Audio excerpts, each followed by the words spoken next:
Мелис Абакиров. Ал чалуу төр. Повесть. Окуган жана аудиолоштурган Адилет Чубаков.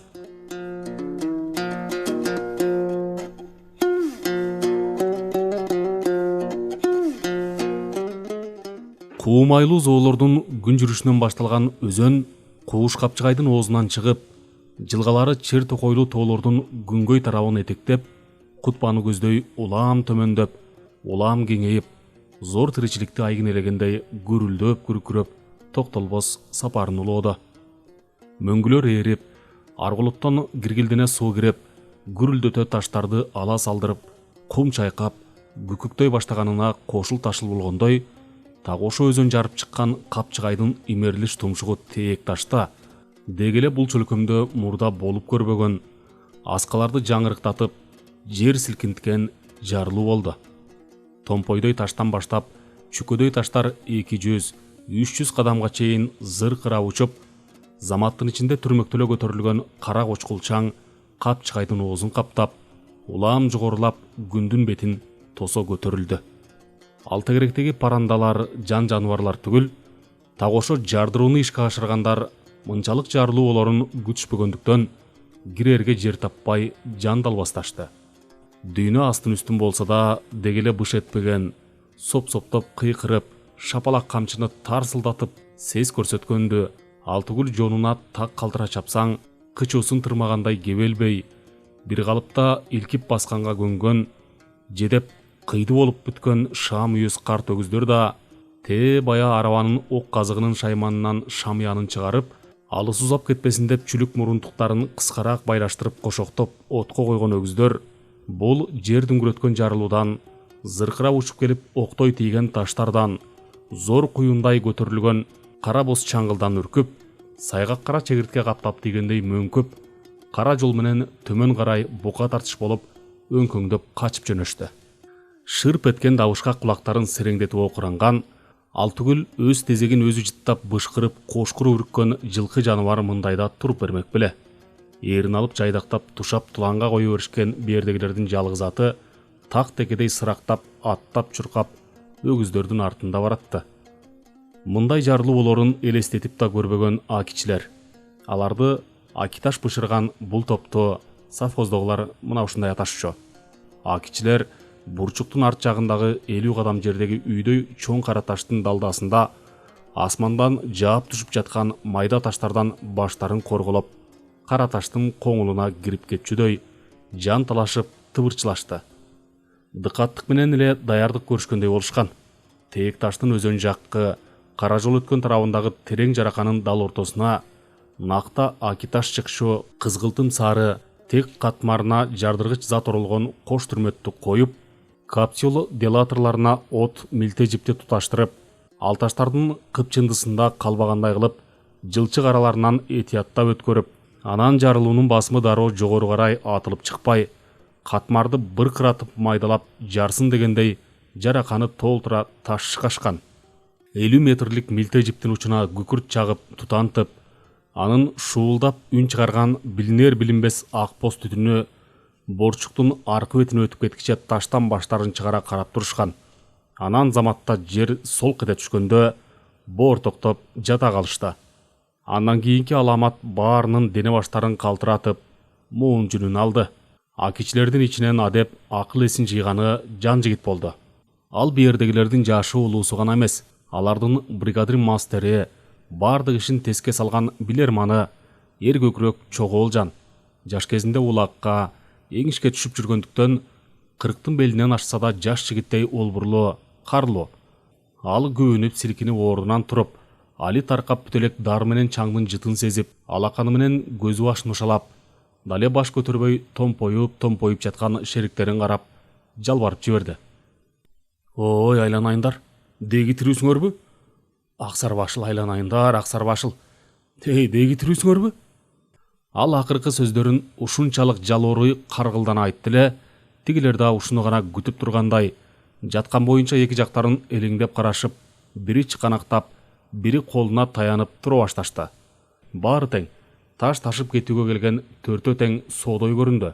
Бирөө гана жиндары деп эсептеп жүрүшкөн кудайы пенде шуру чүрүктөй түйүлө башын чайкап кызыл ашыгын кармап оңулдап ийди. Колуна кан толуп кетиптир. Байке байлар, кан, карачы кан деп көзүн жашылданта серее туруп турган үчөөнү карап үңүлдөп коет. Ой айланайын, деги колуң сообу? Жанжигит эңкейе калып тигинин шымынын багылегин түрүп, тар ботинкесинин башынан ары бери кыймылдатып көрдү эле. Буту шалактабайт, сынбаганына көз жетти. Шукең айланайын, бутуң со, оңулдап эми баладан бетер. Таш этиң эле тилип кетиптир. Казыр таңа салабыз. Деп чөнтөгүнөн чоң чыт бет арчысын алып, тигинин кызыл ашыгын таңды. Бет арчы араң эле бир оролгондуктан кан агып сыртына чыга түштү. Жан жигиттин амалы төгөнө түшкөнсүдө. Ой Касен, эмне аңкаясың? Кылар ишти кылып коюп, кара мунун карап турганын. Чеч көйнөгүңдү.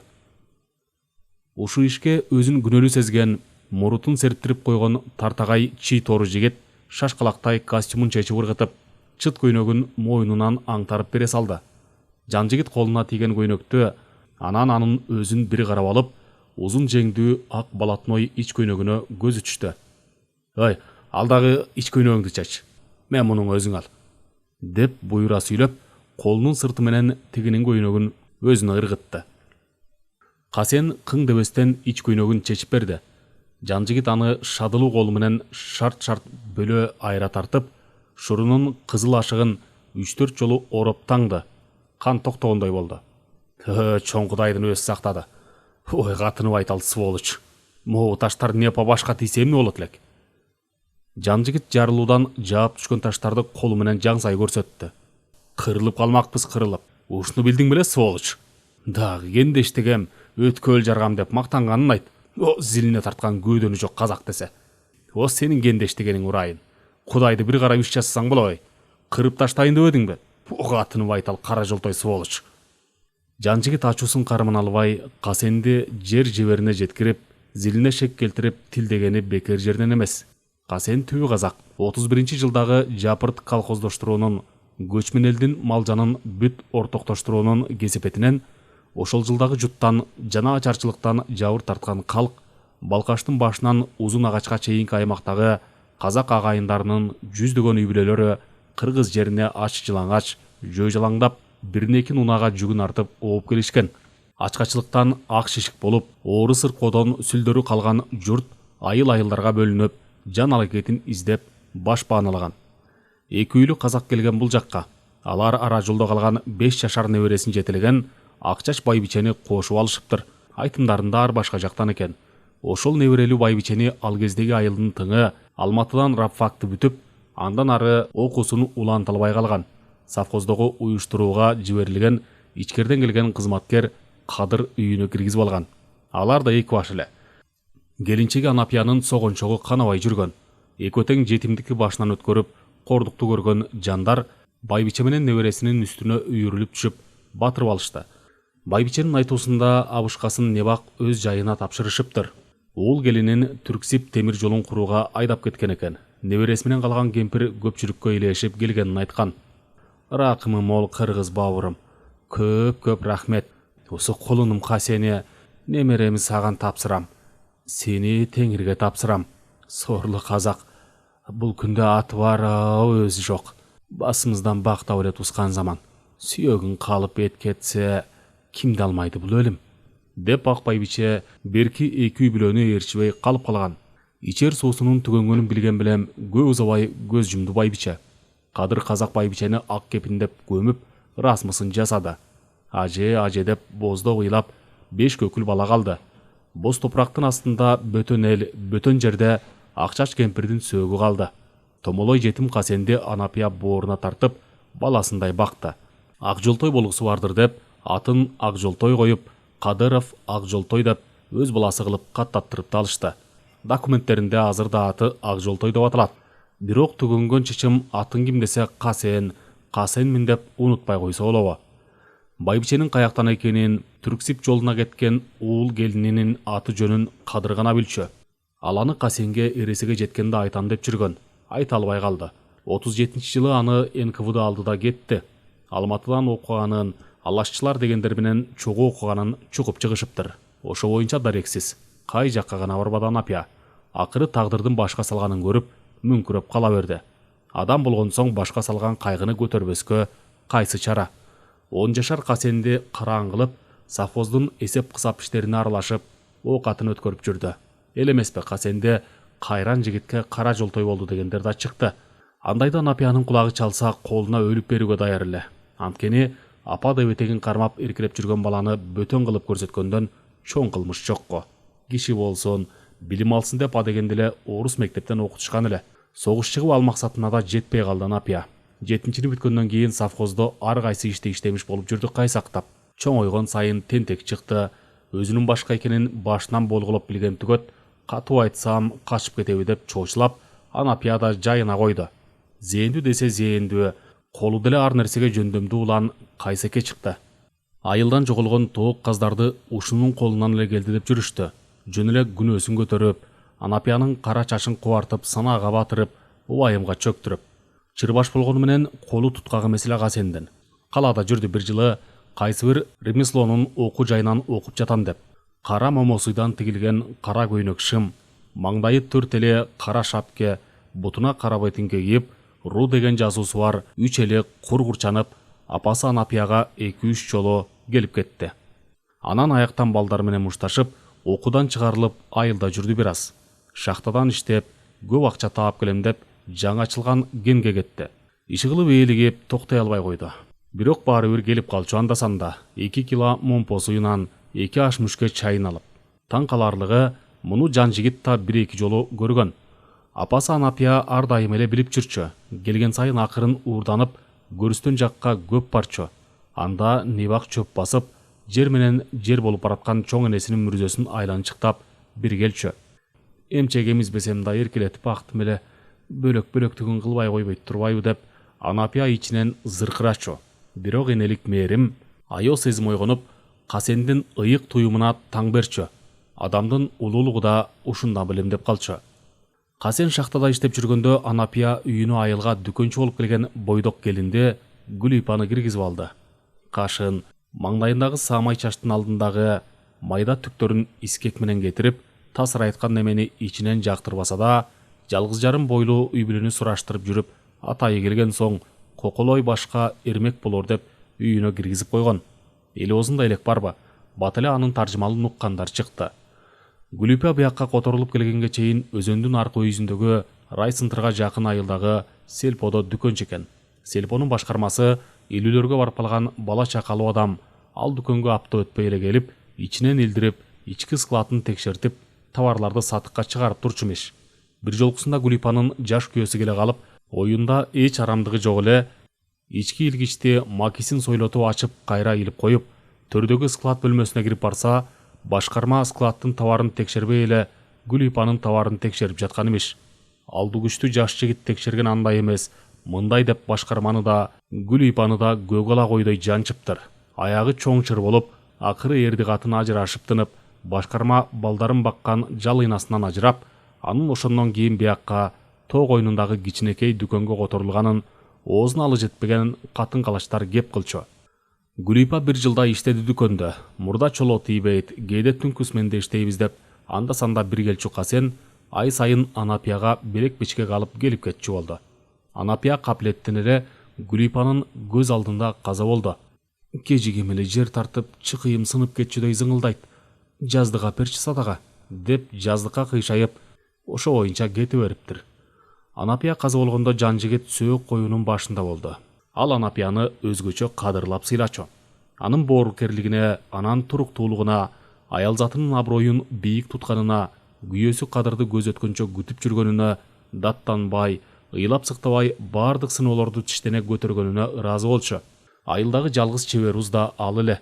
Кийим тикчүү кол машинасы менен аны алар совхозго адеп келген жылы эле кошо ала келишкен. Небир түрлүү кийимдерди тикчү. Ал түгүл совхоздун чоңдору да шабра пальтолорду атайы тиктирип алышчу. Зейнени кол машина саттырып ал, бала чакаңын кийимин өзүң бычып, өзүң тиккенге көн, ийне кармап, учук саптаганды ар бир зайып билет. Ал эми өзү бычып, өзү тиккен уздун гана колунан келет. Оймо бычмага ыкыласың жакшы деп Зейнени анча-мынча иштүү кылганда Анапия. Анын үстүнө Кадыр Жанжигитти активге аралаштырып, акыл насатын көп айтып, окуп, билим ал, билимсиз дүйнө караңгы, биз чала сабат бойдон калдык, чоң окуудан окуш керек деп калчу. Жанжигит аны окуйм, мына окуйм деп жүрүп, кыска мөөнөттүү курстар менен чектелип калды. Кийин Кадыр кармалып кеткенде, ал анын ордуна ферманын башкаруучусу болуп дайындалып, ошол кызматы анын кол жеткен бийик сересиндей көрүндү. Анапияны сыйлаганынын, ызааттаганынын дагы бир жагдайы акыйкатчыл. Ак тил Кадырды кез-кез эстей жүргөндөн болсо керек. Анапия казы болгондо Бекишти атайы аттандырып, Касенди шахтадан таап кел, апасына топурак салсын, жалгыз жакын адамы ошол деп 20 чакырым жерге жөнөткөн. Айыл аксакалдарын чогултуп, кеңеш салып, союшуна бир ноопасты ун майынан өйдө ортодон чыгарттырган. Казак кемпирдин бейитинин жанына жай каздырып, мүрзө башында өзү болгон. Эң жакын адамынан айрылганын жүрөгү менен туйган Касен эңире уйлап, көпчүлүктүн моонун бошоткон. Эл бир ыраазы болгон ошондо Касенге, жетилигине чейин таң атпай мүрзөгө келип, чоңойтуп чочойткон апасы Анапияга, анан элеси чала моңол эсинде калган ак байбичеге арнап, кече апасын жайына бергенден кийин гана үйрөнгөн Кулкулдабаттын кыска сүрөсүн 3 айрым окуп, арбактарга бата кылып жүрдү. Ансыз да мурда баккан энесинин маңдайында тура албай ээлигип токтобой жүргөн неме эми кайдан токтосун деп ойлошкон. Жок, шахтага барып, бат эле бир отоло бошонуп келди. Апасынын жалгыз уюн бадага кошуп, бададан тосуп оокат жасай баштады. Апасынын кыркылыгынан көп өтпөй эле Гүлипага нике кыйдырып алды. Үйлөнүшкөндөн кийин бир ай өтпөй эле дүкөнгө кезектеги текшерүү жүргүзүлүп калбаспы? Той-пой деп жүрүп жок болгонбу? Же мурдатан товар алганда алдатканбы? Айтор 3000 сом акча жетпей калды. Бул оңой акча эмес, бир саан уйдун пул эле. Мындай төлөмөрлөр гриптер болчу. Дагы жакшы, Жанжигит арага түшүп, текшерүүчүгө аке-жаке деп жатып, ордуна төгүшөрүн 1000 сомдук эле төлөмөр кылып, ак жазуусун өтүнүп, араң көндүрдү. Анапиянын жалгыз саан уюн музоосу менен 3000 сомго ала турган кардар чыгып, оңдой берди болду. 2000 сомун сатылган товарлардын акчасы кылып төгүлүп, 1000 сому төлөмөр болгон үчүн деп төгүлдү. Төлөмөр деген аты калгандыктан Гүлипа дүкөндү башка адамга өткөрүп берүүгө аргасыз болгон. Аларды эми да канатына калкалаган Жанжигит. Жанжигит Касенди беттеп, оргуарга сөз жаадырып, ачуусун чыгарып атты. Ал бул саам лам ооз ачкан жок. Анткени мына ушул жардырууну ойлоп чыгарганда ошо. Кенде иштегенде жер алдындагы аска таштарды жардырып өткөл жасоочубуз. Аякта достор толтура. Динамит шашкадан экини ап келем. 2 саатта 1 жылдык тээк ташты даярдап алабыз. Геркилом колду да жеп бүттү. Керели кечке тырмалаңдап, араң бир араба ташталкалап оодарабыз. Ушуда ишпе, жаке. Ал аяк жоргоңун бир жолку терин берсең, бутурган бордуга кечке барып келем. 50 сом акчаны чөнтөккө салсаң, 23 сомдук Московскаядан 2 шише алам. Анан кендеги жородосторду сугарып, динамит шашкаларды, от алдыргыч тасмасын кошуп ап келем. Ишенип кой, жаке. Аялуу ал аяк жоргоңузду атайы минейин десем буйрбасын. Сиздин, өзүбүздүн иш үчүн, пайда үчүн. Ал аяк жоргоңун бир күндүк тери баарыбыздын бир айлык терибизге тете болбосо, майнеке болоюн. Көрөсүңөр го өзгөзүңөр менен, деп Касен Жанжигитке акидей асылып азгырган. Айтканындай эле кече кендеги эски тааныштарына барып кайткан. Жанагы жардыруунун бүт жол жобосун жасаган да ошо. Эми минтип, Жанжигиттин жер жебесине жетип, тегине шек келтирип, быкыйын чукуп жатканына каяша кылбаганы, кылгылыкты кылып, кылжып менен бууп койгонунда. Бетке чапмак кыялы бар Касендин күнөөлүү баладай шылкыйып, шабайы сууй түшкөнүн көрүп, Жанжигиттин да ачуусу тарай баштагансыды. Баятан бери бул окуяга эч тиешеси жоктой түр көрсөткөн тыкчыйган чарчу бойлуу Бекиш, коко сымак кудайы момун бир жан, кең далысын күйшөп алып сөзгө аралашты. Ой, 6 саныбыз аман, ушунубуз олжо, жаке. Бир ачууну береме? Дүп этип коюптур бир дүрмөт. Согушта мындан да жаманды көргөнбүз. Снаряд, бомба тынбай ышкырып жаныбызга жарылып, башыбызды топуракка катып канча жаттык. Ой, көрбөдүкпү далайды. Канча жолу кантуш болдук. Буйрукта ажал жок болсо, буйруганын көрмөй бар. Кеп буйрукта. Кой, урушта туруш жок. Эмне болгонун көрөлү, жаке. Мына эми баары акыл эсин чалабыла жыйгандай болду. Жабыла шаша басып, борчукту айланып тээк ташты карашты. Мындан бир аз мурда эле көздөрү көргөн, ар дайым Капчыгайдын оозунан өзгөчө бөлүнүп урчук болуп чыгып турган тээк таш жок. Энтеңдей келип, эстерин али толук жый албай, эки жагын эңиреңдей карап калышкан ак кичилерди Борчук уштун жок болуп кетиши бир эле итсе, Кудайпенде шурунун сөймөйүн жарака кетип, айрым жерлери урап түшкөн асканын бооруна көсөп, «уу» деген сөзү ого өтер эле итти. Алар зоболо туткан, кээде муну биз жасадык, биз өзүбүз ойлоп таап, сүрөтүн тарттык, сөзүн жаздык деп корстонда болуп жүрүшкөн. Алар түгүл, так ушу Капчыгайдын кара жолу менен аркы терик өткөндөр көңүл бурбай кетпей турган, ыйык адамдын элесинен жакка аны даңктаган ыйык сөздөн «уу Сталин» деген сөз калып, анын алдындагы сүрөт жана «ул» деген кош тамга быркырап сынып учкан билем. Ошол ыйык деген адамдын капталынан бир шилте менен тартылып алынып жүргөн элесин жана аны даңктаган ыйык сөздү тээкташтын урчугунун оң капталынын асты жагындагы асканын жаан чачын чаба тийбес болоруна мындан 1,5 айча мурда май майрамынын күндөрүндө касен тартып, касен жазган болчу. Бул демилгени ойлоп тапканда ал арчалуу төрдөгү оруктан жарты чака аки ала келип, ага суу куюп чылап, жумшак бетегеден жулуп келип, таяктын учуна чырмап байлап, учун тегиздеп кесип, аки шыбак жасап, керелигичке уараланып, адегенде сүрөтүн тартып, анан ага буда бир кулач келген басма тамгалар менен «улуу Сталин» деп дардайта жазып, 3 илеп белгисин койгон. Анан аска боорунун аяк жагына карыштай арыптер менен Гүлүйпа Касен 1956 жыл деген жазуу калтырган болчу. «уу» деди дагы Кудайпенде шуру, сүрөттүн жок болгонун да билдиргендей. «Ай, оозуңа таш, кемпай келесо. Бас жагыңды. Түрмөдө чирийбиз. Эгер бирөө жарым укса. Ушуну көрмөкпүз. Ушу бир бале болорун билгем». Жанжигит алапайын таппай санын муштагылады. «Ой, зили көдөк, арам сволоч. Жогот тиги өзүң жазган ууларды. Адамдын жанын уулантпай. Өй, түрмөдө чирийбиз. Жоготууңу. Жоготкула». Касендин да, Бекиштин да жүрөктөрү эми түштү. Ден дароо болуп силейишти. Чалкалай карап, кантип жоготобуз дегендей делдиреп туруп беришти. Баягы жазганындагыдай аска боорундагы тыкак болгон бурчук таштар жок. Үстүнөн урап түшкөн таштар кошо жулуп кеткен билем, бутка такак кылар эч нерсе көрүнбөйт. Аркан бою бийикте турган ал тамгаларга адамдын колу оңой менен жетчүдөй эмес. Муну жан жигит да байкады. Кантип ушу угуларды жок кылуунун айласын издеп, акыл тегеретти. Асканын үстүнөн белге шыргый байлап, аркан менен салаңдап түшүп, керки менен кетсе болчудай. Бул жолу үстүнөн 2 саржандай. Ушул акылына токтолду жан жигит. «Бекиш, ал аякты токунуп оруктамга чап. Кыл аркандан экөөнү алып тез кайт. Оозуңан сөз чыкпасын. Айердеги катын калачка. Киши кара көрө электе, уга электе жок кылбасак, ой, түрмөдө чирийбиз. Уктуңбу?» Аркандын эмне үчүн керектигин түшүндүргөндөй жан жигит сөзүн улады. «Үстүнөн аркан менен түшүп, тиги ууларды керки менен кетип таштайбыз. Кана болулдам. Алаякты токуна сал». Алаяк кара жоргосун жылкы жандуу жан жигит ызааттоо менен «ала аяк» деп ат коюп, кара жоргону отко кой, же жоргого жем бер, же болбосо атты тушап кой дегендин ордуна «ала аякты отко кой, ала аякка жем бер, ала аякты тушап кой» деп атайлап кастарлап айтчу.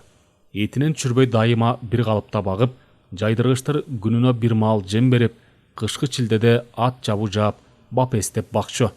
Чанда бирде гана өзүнө гана зарыл иштер үчүн тизгинин бирөөгө карматпаса, үстүнө чымын кондургусу жок эле. Эми минтип Бекишти да токунуп чап деп отурат. Алаяк болсо небак эле өгүздөр менен кошо үркүп, кара жолу ылдый айылды көздөй тушоочон качканын карбаластап жүрүшүп байкабай калышкан. Борчукту айланып арабанын жанына келишсе, ат да, өгүздөр да жок. Тайчабым аралыкта төмөн кетип бараткан 3 бодонун караны көрүндү. «Түйттик я, алдырар да жаздырар деген уштура. Сызга отуруп калдык. Эми эмне кылабыз? Алаяк куруду го», деди жан жигит санын чаап. «Алаяк оруктамга кайрылбайт. Кетти экинчи фермага, үйгө, жем жеген жерине. Ийирин алып отко койгонум абийир болгон тура. Ай, мас болуп аттан жыгылыптыр деп дагы бүт совхозго сөз болмок экенмин. Чуу түшүп издетип. Ушунуңа да тобо жараткан». Жан жигиттин тобо келтирип, мас болуп аттан жыгылыптыр деп дагы бүт совхозго сөз болмок экенмин дегенинин маанисин бердегилерден Бекиш гана жакшы билчү. Касен ал кезде кендештейм деп кеткен учуру. Мурдагы жылы болгон жоболоңдуу окуя. Кейпи адам баласынын башына оор иш түшкөндө, капилет кырсык болгондо, качандыр бир кезде баштан кечиргенде өзгөчө жамандык жагы эске батып түшөт бейм. Анда Жан жигит совхоздун экинчи фермасынын башкаруучусу эле. Совхоз демекчи ал бул өрөөндөгү эң алгачкы уюшулган чарбалардын бири болгондуктан эли дар кошкондор. 3 айылдан турат. Таңгаларлыгы мына ошол айылдардын аттары жок. Совхоздун кеңсеси турган айылды центр сынтыр дешет. Көпчүлүгү орус, украин калкынан, кыргыздар 5-6 эле түтүн. Кеңседе, машина көлүк базасында, сүт заводунда, темир жана жыгач устаканаларда иштегендер чакан оорукананы ал совхоздун гана эмес, үстүн көрөөнүндөгү бүт сельсоветтердин калкын тейлеген бул чөлкөмдөгү айыл жериндеги жападан жалгыз дарылоо мекемеси, ошондой эле ашкана дүкөндөрдү тейлегендер, 7 жылдык орус мектебинин мугалимдери, анан жарымына жакыны жашылча жемиш, дан өстүргөн жумушчу кызматчылардан турган 100 түтүнгө жетпеген өзөнү өрөөнгө чыккан тоо этегиндеги айыл. Бир кезде үркүндөн 30 жыл мурда бул жерге переселенец оорукчулар жер кездирип алышып, отурукташып, бай карагайдын карагайын кыйып, сомдоп тилип, ашталган жыгач үйлөр салып, ирети менен көчө кылып, коро жай куруп, карагай токою жакшы, суусу мол, жери асыл жайды энчилеп берди дешип, падышанын урматына Новониколаевка деген кыштакты негиздешкен. Бактарак тигеп, кыртыштуу семиз жерлерди өздөштүрүп, жеке чарба күтүп, бат эле тирденип ирденип, асты байый баштаган. Өздөрүнүн устаканалары, тегирмени жана да жыгачтан аземдеп салган чакан чиркөөсү болгон. Үркүндө зордук менен зомбулуктан корголгон калк көтөрүлгөндө, жалданган элдин биринчи эпкинине туш болгондор да ошо падыша наамындагы кыштактагылар эле. Топураган көпчүлүк союл, бакан кармаган жүздөгөн атчандар 2 күн бою кыштакты камап, кайра айлана чаап, ак падыша арам, сок, чап, көч, жогол деп кыйкырык салып сес көрсөтүшкөн. Жалданган элдин түрүнөн чочуган орукчулар 2 күн тооруп камоодон кийин там ташын ээн калтырып, мал жанын айдап, арабаларына дээрлик баарынын көлүктөрү, арабалары боло турган оокат тиричиликтерин жүктөп, түнү бою гарнизону бар калаага көчө качышкан. Ээн калган кыштакты арылай чаап, чаңын асманга чыгарып, бардык бале-балекеттин ана башы катары көрүп, жалданган көпчүлүк адегенде чиркөөнү өрттөп, анан үйлөргө ат коюшкан. Падыша солдаттарынын замбирегинин, пулемотунун, 5 атарынын огуна эленип кырылып баратканда, акыркы аргасы төгөнгөн жергиликтүү калк туулуп өскөн өлөң төшөгөн ыйык мекенин таштап, белден бел ашып, жер одара үрккөн. Ошондо орукчулардын жарымынан азы көбүнчө кедейирээк орто чарбалары дүмүрөйүп, морлору соройгон эски журтуна кайра көчүп келишип, кайрадан жыгач үйлөрүн тургузушкан. Улуу төңкөрүштөн кийин азып тозуп, үчөөнөн бири калып, жөө жалаңдап сары Азезилдин тозогунан эптеп суурулуп, мекенине кайткан кайран элдин бир учун ачарчылыктын ажал чеңгелинен ажыратып алгандар да ошо кайра көчүп келишкен орукчулар эле. Ушул аймактагы алгачкы тоз жерди биргелешип иштетүү шериктештиги түзүлгөндө 2-3 жыл айланбай кайра совхозго уюштурулганда, баягы орукчулардын дагы бир жарымы кайра көчүп кетишкен. Кедейленген гана түтүндөгү совхоз калган. Бир кездеги падыша асымындагы кыштак эми аты жок центр сынтыр деп аталат. Андан 5 чакырым жогорку Коктоозундагы айыл биринчи ферма. 60 түтүнгө жакын кожолугу бар. Бул ферманы сүт ферма деп да же чочко ферма деп да коюшат. Анткени башынан эле уй чочко чарбачылыгы адистештирилген. Көбү гурт-гуртка бөлүнгөн уйларды багып, сүт саап, аны 2 мал цынтырдагы сүт заводуна арабалап ташып жеткирип турушат. Чочкочулар анча көп эмес. Дыйканчылыгы тоют даярдоо, көк бакал кылып силоско жүгөрү өстүрүү, тоют кызылчасын багуу. Ал эми экинчи ферма ал биринчиден дагы 6-7 чакырым жогорураак. Бөксөтөөнүн коңулундагы 40 түтүн айыл. Жан жигит көп жылдар бою башкаруучу болуп иштеген бул ферма мурда жылкы ферма деп аталчу. Берде зоот жылкыларды багып өстүрүп, Кызыл армиянын фондусуна жөнөтүп туручу. Согуш мезгилинде да аскер комиссариатынын ар чарбадан жыйнап чогулткан фондулук жылкылары да ушул фермада бактырылып, улам бир четинен темир жол станциясына жеткирилип, жокерлердей эле майданга жөнөтүлчү. Аскер комиссариаты бул ишке өзгөчө маани бергенинен болсо керек. Жан жигит 30 жаштагы алибеттүү жигит болсо да майданга кетпей, бурон менен калып, согуш бүткөнчө фондунун аттарын баккандарга баш көз болгон. Ал түгүл негедир, абалким ал бактырган жылкыларды кызыл атчандар минип согушка катышканынан уламдыр 44-жылы Кавказды коргогон үчүн медали менен, кийин жеңиштин урматына чыгарылган медаль менен сыйланган. Бул ферманы Жан жигит дагы 10 жыл жетектеди. Ал жылдардын ичинде баягы асыл тукум жылкылардан да ажырады, тандап-тандап атайы адыстештирилген жылкы заводуна алып кетишти. чала зоот бракка чыгарылгандардан 2 үйір жылкы калтырышты. Тукумдарын чарбанын бөлүгүнө пайдаланганга. Алардын ордуна 5 коро койду, ар бирин 200-220 туяктан ферманын карамагына беришти. Жылкыга караганда түйшүгү көп болсо да кой да асылмал эмеспи. Аларды кабыл алганда жан жигит анча деле кейиген жок. Чабан болчулар деле четтен табылды. Ал эми биринчи ферманын брак торпоктаналарын, этке төкчү нопаз өгүздөрүн экинчи ферма алсын деп дирекция чечим чыгарып койгондо арага жоктон гана макул болгон. Так ошо сасык мурундар менин ферма башкаруучудан түшүшүмө себеп болду деп жан жигит ар качандан бир качан айтып калат. А дегенде жайлоодон 6 торпок уурдалды делип жоголду. Анан этке төгөрдүн алдында 2 нопазды алдырып ийишти.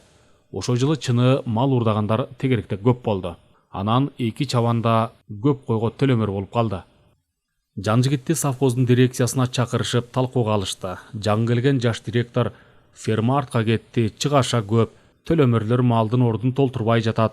Анын үстүнө эч болбосо атайы орто зовет адистигиң жок. Жоопкерчиликти сурай тургандар партиянын да мүчөсү эмессиз деп ферма башкаруучусунун милдетинен бошоттурган. Ошондо жан жигиттин күйбөгөн гана жери гүл болгон. 17 жыл бою ферма башкарганымда эски большевик директорлор орусу да, сарт калмагы да, кыргызы да болду. Ой, ошолордун бири партияда жоксуң, айыл чарба адис эмессиң деп качан айтты эле. Ошо партия эле керек болсо, согуш учурунда андан кийин деле өтө алат элем го, деп кийин көп жыл ойлонгон. Так ошондо Сынтырдын ашканасынан аерде дамамат арак, пиво сатылчу. Түн киргенге чейин таанышы менен да, бейтаанышы менен да ызасын чыгарып, көкөйүн суутуу үчүн ылжыганча арак ичиптир. Атка кандай мингенин, кантип талаада жатып калганын кейпи өзөндү бойлоп өткөн таштак кара жол менен кетпей, биринчи фермадан экинчи фермага айдоо аралап түзгетчү жалгыз аяк жолго ат тизгинин бурган көрүнөт. Кыш шилдесинде түндүн бир окумуна чейин жатып, кандайча томурайып тоңу өлбөгөнүнө таң калып да кетчү. Ал аяк жоргону, ал аны уйдун ордуна кармаган жалгыз бодо менчиге. Кулун кезинде жорго чыгарып көрүп, өзүнүн ферманын жылкычысын көндүрүп, ордуна кунан сатып алып коштуруп, ургачы кулуну бар дедиртип китебине каттатып алган. Кунанынан баштап өз короосунда, өз колунда багылган. Аны ал Сынтырга барганда, майрамга, көңүлү куунак боло калганда, башкаруучуга арналган өркөчү бийик, катуу зооттор калканын атканада калтырып, өз ал аягын токунчу. Ошол күнү Сынтырга да өз жоргосун минип барган. Бири-бирине жыты сиңишкен жоргосу эси жерден көчүгөп жыгылып калганда окуранып, бир аз айланчыктап туруп, чылбырын сүйрөгөн боюнча өз короосуна кишенеп кирип барыптыр. Үйүндөгүлөр Орукчан зайыбы Зейне жана 5 класста окуган жалгыз уулу ал апайын таппай чебелектешиптир.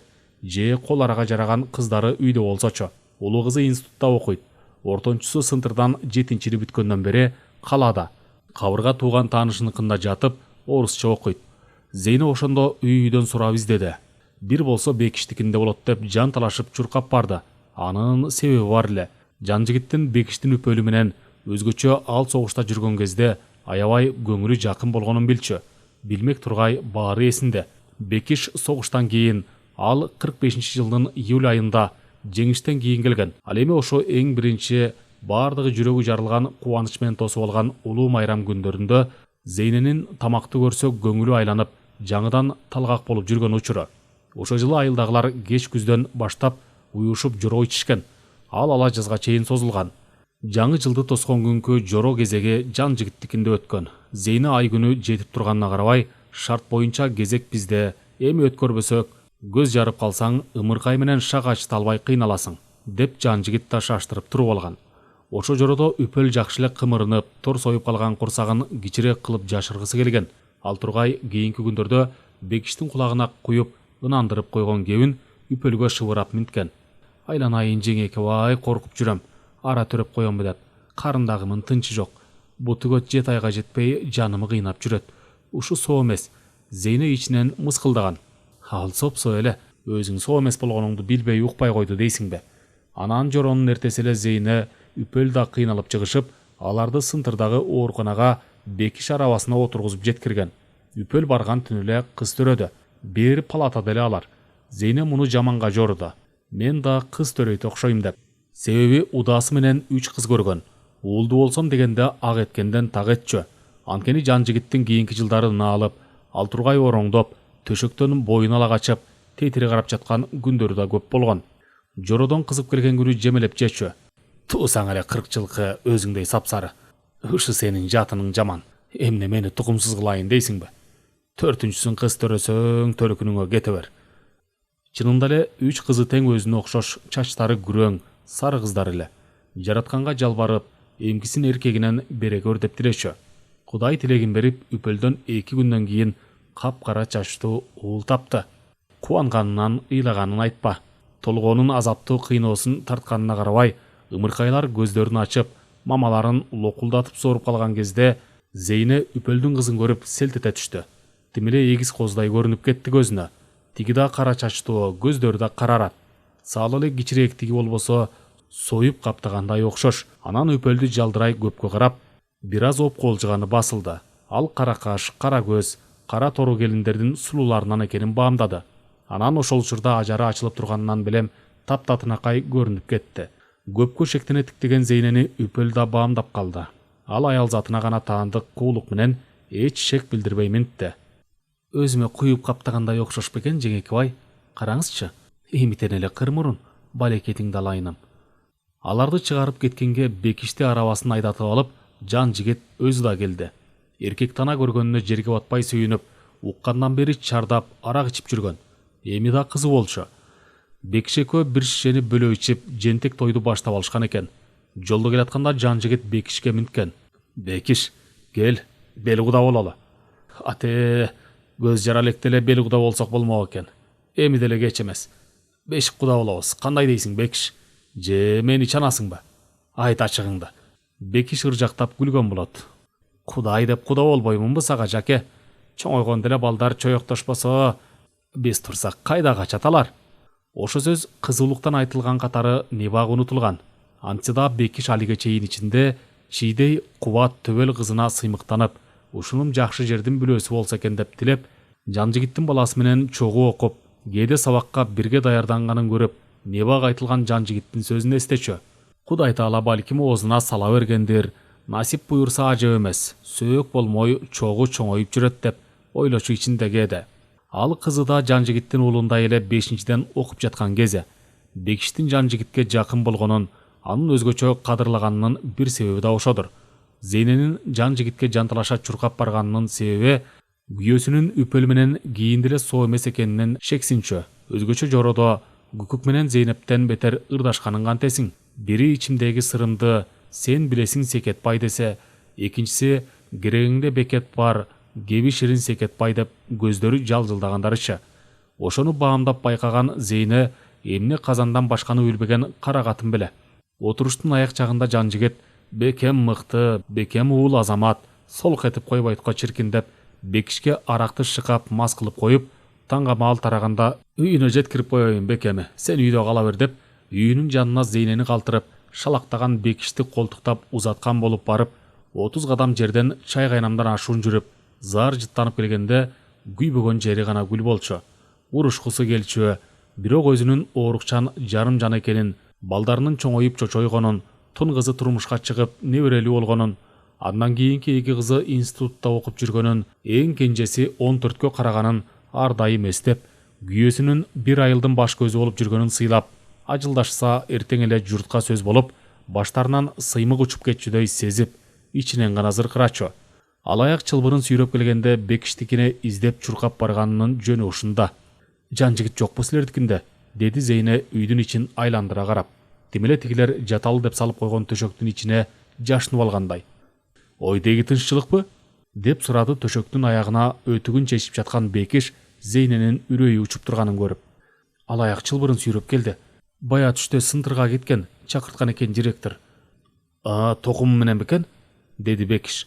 Ооба, эр токум менен, деди Зейне.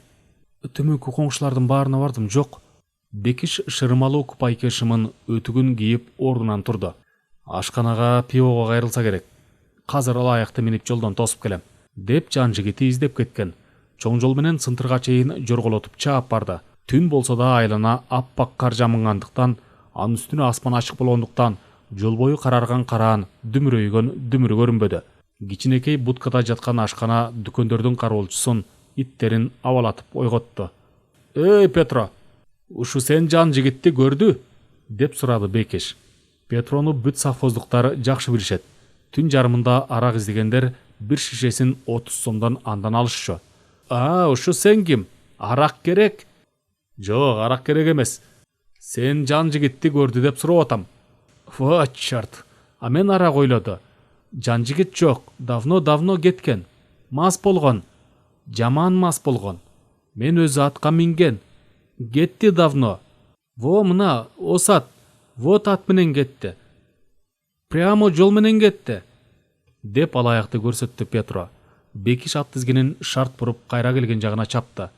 Жолдун эки жагын тең каранып жай жүрдү.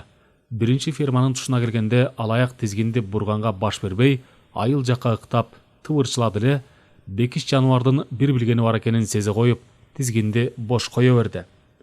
Алаяк айылдын орто жерине жетпей кайрылып, экинчи фермага түз кетчү жалгыз аяк жолго салды. Ошондо Бекиш жан жигиттин жолдо ооп жыгылганына көзү жетти. Так орто жолго жыгылган экен. Суналган кара сөлөкөт ак кардан алда кайдан көрүндү. Жетип барса өзү чалкасынан сулк жатат. Буту колун жайып таштап, ичигинин боору ачылып, оозун аңырайта ачып, жак жайып жатат. Аттын дүбүртүн, окуранганын таптакыр укпагандай сулк этпей. Бекиш кырсык болгон тура деп ат үстүнөн учуп түшүп, жетип барып эңкее дем алып жатабы, же жокпу дегендей мурду оозуна кулагын тосту. Созулган билинер билинбес коңурук чыгат. Тирүү экен деди ичинде. Жаке, тур өйдө деп алаканы менен бетине чапкылап, колунан тартып көрдү. Бети колу аябай тоңгону алаканга дароо сезилди. Капкатуу, муп-муздак болуп. Желкесинен көтөрүп жөлөп да көрдү.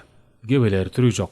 Акыры айласы кеткенде ичигин чечип, алаякты жакын жетелеп келип, сулк жаткан денени көмкөрө коюп, белден кучактап туруп, ээрге аңтыра салды. Бекиш тыпшыйганы менен аябай карлуу жигиттерден. Бекеринен ак балбан, таш балбан аталган эмес жаш кезинде. Анан ичигин үстүнө жаба салып, ат тизгинин бош коюп, чылбырын узун таштап, узун канжыгага кайышка байлап, сол үзөңгүнү артына тартып, жан жигиттин ири такымынын үстүнөн кайрылып, сол колу менен тердиктин учунан бириктире кармап, оң колу менен жөлөп, "Чу жаныбарым, чу!" деди эле. Алаяк жалгыз аяк жолго түшүп, айылга бет алды. Ат тапталган аяз менен, ал эми Бекиш тизеге саал жете бербеген карда бутун араң шилтеп баратты. Эгер ат алдыга жүткүнтө кошо тартпаганда, небак эле күйүгүп токтомок. Акылдуу жаныбар түз эле өз короосунун астына барды. Баятан бери саксактап, улам чыга калып, көчө карап турган Зейне көмкөрөсүнөн ээрди артылып, үстүнө ичигин жаап койгон күйөөсүн көрө сала, бир бале болгон тура деген ойго кетип, ачуу үнү менен ансызда тырс эткен дабыш угулган коңгуроолуу аяз асманын жаңырта чаңырды. Кокуй, кокуй эле кокуй, ушинтип өлмөк менен кокуй. Энтиккенден тили күрмөөгө келбей, Бекиш "Уак!" деди. "Атып таштаппы кокуй?" деп кайра чаңырды Зейне мылтык менен бирөө атып салган экен деген ой башына келе калып. "Ок оозуңа ок. Мас, ой тирүү дейин, тирүү, мас!" деди Бекиш. Мына сөз кулагына жеткенден кийин гана Зейне кокуйлаганын токтотуп, жан жигитти аттан оодарып жөлөп, бутуна тургузууга Бекишке жардамдашты. Зейненин ачуу кокуйлаганын уккан кошуна колоңдор, бая жан жигиттин аты келип, өзү жок дегенде кулагы чалгандар баары небак кызуу уйкуда эле. Кырсык болгон тура деген ойдо шашыла кийине дүрбөп калышкан.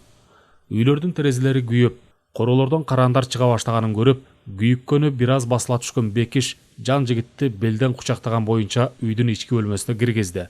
Төргө жая салынган төшөктүн үстүнө чалкасынан жаткырып койду жан жигитти. Дем алганы болбосо тырп этер эмес. Аңгыча оозгу бөлмөдөн коңшулардын кобуру угулду. Бекиш сырткы бөлмөгө чыгып, бир аз кызуу экен, эптеп жаткырып койдук. Зейнени урам десе өлтүрдү кокуй деп кыйкырып, араң тыйдым деп амалын таап кетти. Эрди катын урушат, эси жок киши болушат дегендей коңшулар тарап кетишкен. А бирок жер кулагы жети кат эмеспи. Эртеси эле элге бүт баары маалым болгон. 2 күн жатты төшөктөн баш көтөрө албай жан жигит. Кулак мурдун, эки бетинин отун, кол отунун манжаларын үшүккө алдырып алыптыр. Үшүктү шишик жетелейт болуп, ак барсак көп ачыштырып, кычыштырып, мазесин гана алдыбайм. Табып да боло кала жүргөн. Оруктамдагы корукчу Серкебай абышканы жакын киши эмеспи деп чакырттырды жан жигит. Ага жан жигит көп каралашчу. Алдына ат мингизип, анча мынча болсо да жалыйна бердирип, корукчулукка өзү дайындаган. Серкебай карыя дароо келди. Жан жигитти көрүп чочуп кетти. Жанжигиттин бети башын, кол отун көрүп, тамырын кармап башын чайкады. Каякта мындай үшүккө алдырдың, Батыр? Кылжырап бараткан турбайбы, ой кокуйдуку. Сырт жаранын жарасы жеңил, тамырыңдын кагышы жакпай турат мага, жаке. Кабыргаңан кагынып өпкөңө суук тийиптир. Доктурканага жатпасаң болбойт, жаке. Ага өкмөттүн дарысы жакшы. Тери үшүгүңө даба табам. У коргошунун кургатылган тамыры бар. Гүлдөй кылып майдалап жанчып, сары майга жууруп, жука сүртүп турсаң, ак барсактарды да басат, кычышканыңда жоготот. Серкебайдын айтканындай эле жөтөлү күчөп, колуутунун баштары ириңдеп, сырттын ооруканасына 1 айдан ашуун жатып чыгууга аргасыз болгон. Канча кылса да жөн билге ата бабасын көргөн киши эмеспи. Жанжигит ооруканадан чыккан күнү эле Серкебай бир саруулаган өңүрө келип, садага чаап, кырсык баленин баары ушуну менен чыгып кетсин деп, айылга түрөө бердирген. Мына ошондогу эрден көчүгү кыйшайган эстен кеткис окуя Жанжигиттин мээсине шак түшө калбадыбы? Кана эмне кылабыз эми? Деди Жанжигит кеңешке чакыргандай. Оруктамга баралы, анан бир айласын табабыз, деди Бекиш жайгана.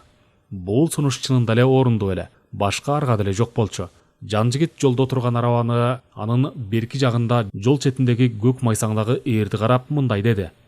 Арабаны жолдун четине чыгара сүйрөп койгула. Карагайчыларга машина каттап калса урдуруп кетишпесин. Бекиш менен Касен арабаны бат эле жолдун жээгине түртүп чыгарып коюшту. Жанжигит да бир ишти бөлүштүрдү. Эрди ала кетебиз, катып койгонго болбойт. Мындай тынч эр табылбайт. Касен, алаяктын үрккөнүндө сен күнөөлөсүң. Эрди сен ал. Куюшкан көмөлдүргү менен арчындап жонуңа көтөрүп алсаң болот. Чычкан куйругун көрүп аксайт болбой, шуру. Сен ичмектердикти колтукта. Көрпөчө желдикти Бекиш алсын. Жүгөндү мен алайын. Кана алдык, кеттик. Эр жабдыктарын бөлүшө көтөргөн акичилер жөө жалаңдап, кара жол менен төмөн карай Оруктамга баратты. Өзөн агып чыккан Капчыгайдан, Тээк таштан баштап тоолор жылга-жылга кыркаар тартып, батыш жагучу Кутпаны көздөй төмөндөп, чыгыш жагучу Күнжүрүш жакка жогорулап, этек жактарын бөксө тоолор улап, арт жагынан ак карлуу чокулар чеп болуп жөлөп, тээ төмөндө мунарык баскан, учу кыйрына көз жетпеген чалкып жаткан чөлкөмдүн бүт тиричилигинин башатын менмин дегендей кериле созулат. Ар бир колоту, ар бир коктусу өзүнчө дүйнө, өзүнчө байлык. Ар бири кичинекей тиричиликтин башаты. Биринин кемин экинчиси толуктап, биринин ашыгын экинчиси калыбына келтирип, зор тиричиликти теңдеп тургансыйт. Капчыгайдын сол канатынан башталган жылгалардын суулары кошулуп келип, өзөнгө куйган булуңдагы ыктоо коктуша илгертен Оруктам аталат. Дал ошол туштагы сайда өзөндүн нугу кууш. Табият атайлап көпүрө салууга ылайыктап койгондой. Эки устунду арта салдырып, үстүнө туурасынан кололорду тизип бекитип таштаса эле көпүрө болот да калат. Оруктамды алгач келген орукчулар адегенде карагай сомдоп, тактай тилгенде, кийин устаканаларына карагайдан көмүр өчүргөндө, аки таш бышырганда, тоютка чөп чаап, жыйнап топтогондо убактылуу пайдалана турган жыгач үйлөрдү салышкан экен. Ошондон улам жергиликтүү эл ал жерди Оруктам деп атап кетиптир. Анын Заимка деген дагы бир аты бар. Муну сындырдагы эски карыялардын кээ биринин оозунан көп угууга болот. Заимкадан карагай отун даярдап келсеңер боло, Заимкадан малга чөп чаап койсоңор боло деп бала чакасына айтып калышат. Бирок кийинки кезде Заимка аты унутулуп баратат. Ага караганда элге Оруктам деген аты көп маани бергендей туюлат. 30-жылдардын аяк жагында совхоз берге чөп чабык маалында тоют топтоочулар убактылуу жатып иштегенге 2ден бөлмөлүү 2 эшиги бар узун жалпак балык жон тамсалып, чабылган чөптү ташып келип, ичине искардалай турган сокмо чөп короода көтөрүшкөн. Кийинчерээк бир эсептен чөпчүлөргө тамак бышыра турган ашкана, бир эсептен бердеги жайыттарга корукчу, жыйналган тоютка кароолчу болгонго турак үй деп, дагы 2 бөлмөлүү жалпак тамды өзүнчө окчун курушкан. Оруктам былтыртан бери жаңы орукчулардын акичилердин турагы. 3 үй бүлөдөн турган өзүнчө бир кичинекей будун жамаат. Алардын бригадир мастери Жанжигиттен башкалары жер тоорсуган жаздан кеч күзгө чейин көчүп келип жашайт. Берде тээ Небактан Жанжигит ферманын башкаруучусу болгондон бери мекендеп келаткан корукчу Серкебай абышка, анын төлгөчү кемпири жана Кудай пенде небереси Шуру, Жанжигит болсо экинчи фермадагы үйүнө жогоркусун салдырып уруп барып келип турат. Акиташ бышырган күндөрү, анан айлык таратып, өздөрүнчө отуруш жасап арак ичип калган күндөрү гана ал оруктамга түнөйт. Адам баласы бардык макулуктардай эле жаратылышынан коныш тандоого уста. Кай тиричилигине жараша ага ылайыкташкан жайды турак кылууну жаралганда кошо бүткөн туюму билдирип турат көрүнбөйбү. Оруктам адамдар өз пайдасын алууга бардык жагынан бап келген жай. Айланасынын ажайып сонун кооздугун айтпа. Астында сайын бадалдуу чертокой каптаган өзөн күркүрөп агып жатат. Жогор жак бет маңдайында кош жылга, колоттору бадал, токой, этек жону узун чөптүү шалбаалар. Жылга ичинен жайдыргычтыр булактардан куралган көк кашка суу агып, киргенде киргилденип турган өзөнгө сымаптай мөлтүлдөп кошулат. Так ушул ажайып кооз жерде Бай Карагай жана Алчалуу төр жылгаларынын тунук суулары кошулуп, өзөнгө куйган коктуда Сары булак, мындан бир аз мурдага чейин эле энемчеги нээп, элкин ойноп секирип жүргөн, капилеттен эки аяктуулардын колуна тутулган Сары булак бир шумдукту сезгендей жаратканга үнү жете безелене маарап атты. Оруктамды турактаган жамаат 4 эркек, 3 аял, 7 пенденин бири Кыдыр дешип, Аксар башыл айткан 8-чи Кудайдын кулу Мухаммедтин үммөтүнө багыштап, Сары булакты бакыртып садага чапканы отурат. Баары тең кыбыланы Алчалуу төр тарапты беттеп, алакан жаюуга даярдап, тегиз эндире түшкөндөй үн катпай, Сарала булакты бакыртып кармап, бир аз алдыда турган Серкебай абышканын оозун карайт. Ал сары чокчо сакалын сербеңдетип, күбөрөп дуа окуп, алакан жайды.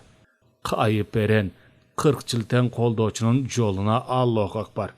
Ата баба арбагы колдоп садага кабыл болсун. Амин. Тизелери менен кыпчып турган Сары булакты шарт шыйрактарын бириктире кармап, көп эттире көк майсанга көтөрүп чаап, ары бери сол шыйрагынан башкасын күрмөй салды. Баятан даярдап койгон толтосу коло, тайган тил шамшар бычакты ала коюп, улактын сол шыйрагын өйдө кере тартып, бөйрөк туштагы кабыргалардын учуна шамшарды матырып алып, төштүн ачасына чейин шарт тартып ийди. Улактын ичеги карыны булт этип чыга түштү. Улак Кудайга үнү жете бакырып атты. Серкебай абышка сол колун улактын ичине сойлото салып, кызыл өңгөч менен кекиртегин бириктире кармап, оң колундагы шамшардын учу менен баш жагын кесип ийип, булкуп тартты эле, өпкө жүрөгү менен суурулуп чыга келди. Ары бери курч бычактын учу менен чарым эттерден бөлүп сууруп алды. Улак кор эте жандалбастап түйүлүп туйлайт. Серкебай абышка мурадына жеткендей, далысын күйшөп чалкалай, шамшар бычагын бекишке сунду. Ал башым мууздай сал, кыйнабай. Анан бая өзү алып келип койгон ак дасмалды көрсөтө жан жигитке кайрылды. Кана жаке, жонуңа сала сал дасмалды. Чөгөлөп отур, кыбыланы карап. Жан жигит Серкебай абышканын айтканына үндебестен баш ийип, дасмалды боз кителинин аркасына жамынып, кыбыланы беттеп эңкейе чөгөлөй отурду. Серкебай абышка дагы бир нерсе унутта калгандай, карбаластана эки жагын карай, улакты мууздап бүгүп калган бекишке колун сунду. Келе шамшарды. Бекиш бере салган шамшардын кандуу уч менен жүрөктү толтосунан учуна чейин жаратылып канын агызды да, тамчылап жаткан канына карабай кекиртектин түбүнөн кармап, жан жигиттин далысын ургулады. Кырсык баленин баары ушу менен чыгып кетсин. Садага кабыл болуп, кайып берен 40 жыл колдосун. 40 жыл колдосун. 40 жыл колдосун. Деп 3-4 жолу кайталады. Болду жаке, тура береми. Серкебай абышка садага чабуунун жол-жосуну бүттү дегендей, колундагы өпкө жүрөктү калай чарага таштады. Колдорунун сыртына жабышып ката түшкөн улактын канын эми баамдагандай, алаканы менен сыдырып жүргөн болуп, баятан бери улактын жан безеп маарыганына араңчыдап, кыйналып, аны бирөө зордоп карап тур деп тургузуп койгондой, бети башын бырыштырып, кайра терге түшүп, улам жоолугунун учу менен сүртүп коюп турган кара кемпирине корсетти. Албарсты басып аруун кармаганда эмне делдейип калдың? Ап келип кумганды. Кол чайкайын. Кемпир үндебестен кумганды ап келип колуна суу куйду. Серкебай абышка суу колун силкип, сыртын алакан менен арчымыш болду да, улактын терисин сыйрып жаткан бекишке минтти. Кыл байсой. Буучу чаң атанын тукумун асып алып, чанач кылып сойбосо, бүт кыл болуп калат. Кылдары этке жабышып, катып кала электе колдун учу менен чогултуп алып ташта. Көбүшти башынан кечирген дайекчи кыбачыдай сейрек сакалын жаагылдый кайра-кайра сылап тургандарга минтеп койду. Илгери садага улакты мына ушинтип чапчу. Мууздабай туруп, колтугун жарып, өпкөсүн сууруп алчу. улак канчалык көбүрөөк маарап бакырса, ошончолук садакага кетип атам дегенин 40 жылтен уксун дегени тура. Ошон үчүн садакага бакырча кулак гана кагылчу. Түрөнүн жөнү башка. Ага аксар башылга койгосу жарай берет. Азыркылар садака какканды билбейт, унутпадыбы? Теңирди унутуп бараткандай. Садаганы садака кетейин Манас бабабыз өзү чапкан эмеспи? Ошон үчүн кайып берен 40 жылтен колдогон да ар качан. Серкебай абышканын акыркы сөзү жан жигитке мүрөктүн суусундай эле таасир этти. Илдетинен кутулган Дартмендей жеңилдей түштү. Тээ жанагы жүрөк ушун алып, эсти оодара караптаткан жарылууга караганда, аска боорунда калган сөз көктөгү теңирден кийинки жерде теңир болуп жүргөн, дүйнө жүзүнүн жана бүткүл адамзаттын улуу жол башчысынын беделине шек келгендей иш болуп калганы анын сарп зилин ого бетер саргайтып таштаган болчу. Кайдан жүрүп бул атаңдын ооз ырайын акиташ бышырууга кабылдым эле деп өз жүрөгүн өзү мыжып алапайы алты кетип жаткан. Кандайча ушул ишке кабылдым экен? Бул суроо жүрөгүн мыжып атты. Ферманын башкаруучусунан түшүп ооруканада 1 айдан ашуун жатып чыккандан кийин дагы 1 айча бош жүрдү жан жигит. Совхоздун чоңдору жаңы дайындалган ферманын башкаруучусу, зоотехникумду бүткөн, биринчи фермада зоотехник болуп жүргөн бойдок боз бала. Эски активдердин кадырына жетмек беле.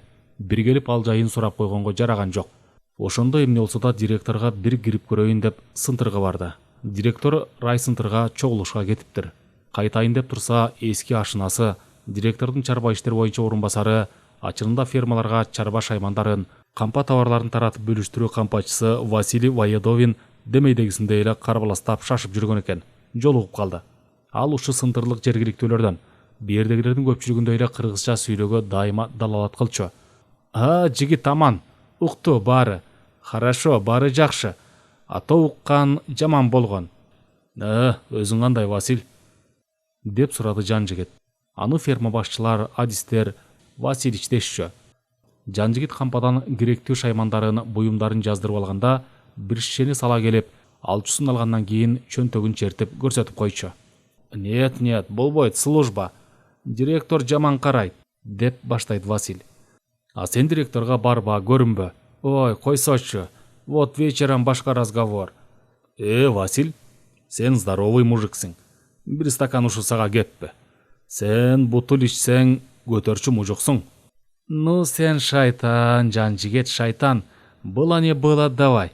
Деп кагазга чогуу ороп катып койгон чоң стакандарын, кесилип коюлган, ыштап сүрсүтүлгөн чочконун кыртыштуу этин ап келип, столдун үстүнө койчу.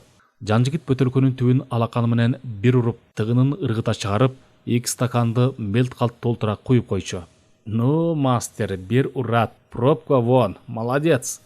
Деп Василь жан жигитти мактап коюп, аракты тартып үйчү сүретин рахаттана былч-былч эттире чайнап кирчү. Жан жигит ичип ийгенден кийин көрпө тебетейин алып, ичин жыттап калчу. Ушу сен бекер кылат. Сало, вот тамак. Деп баш бармагын көрсөтчү. Арак ичет мусулман. Сало жесе бузулган. Вот тебе мусулман. Деп каткырып күлүп калчу. Дегенкиси жан жигит менен мамилеси жакшы болчу. Керектүү буюмдарды, шаймандарды башкаларга жок десе да, жан жигитке таап берчү. Козу карын, кашкулак дегенде жантыгынан жата калар эле. Кез-кез дем алыш күндөрүндө Байгарагай менен алчал өтөрдөн козу карын терип, жол болгондо кашкулак атып кетчү. Кээде жан жигит кошо болчу. 3 айдан бери жолуга элек. Василий колун шилтей, жаман, совсем жаман, жан жигит. Жаңы директор гонит мне, деди. Эмне кызматтан куулдуңбу? Деп сурады жан жигит. Нет, Василь табылбайт. Василь керек. Аны тапсачы дейт, гонит. Муну тапсачы дейт, гонит. Ушу көп күн болду. Известь тапсачы дейт. Ушу мен издейт, таппайт. Базар барды жок. Рабкоп барды жок. Жок, и все. А директор тапсачы дейт. Контр билет айтат. Гурт билет айтат. Конюшню, больницу, школу бары били. А известь жок. Жаман. Совсем жаман иш менеке. А сен жан жигит, эмне иш жасайт ойлойт? Деп сурады Василь. Иш жок азыр. А сен иш жасаса керек. Эмнени? Ну, Василь эмне деп айтарын билбей мукактана токтоп калды. Давай мага помощником.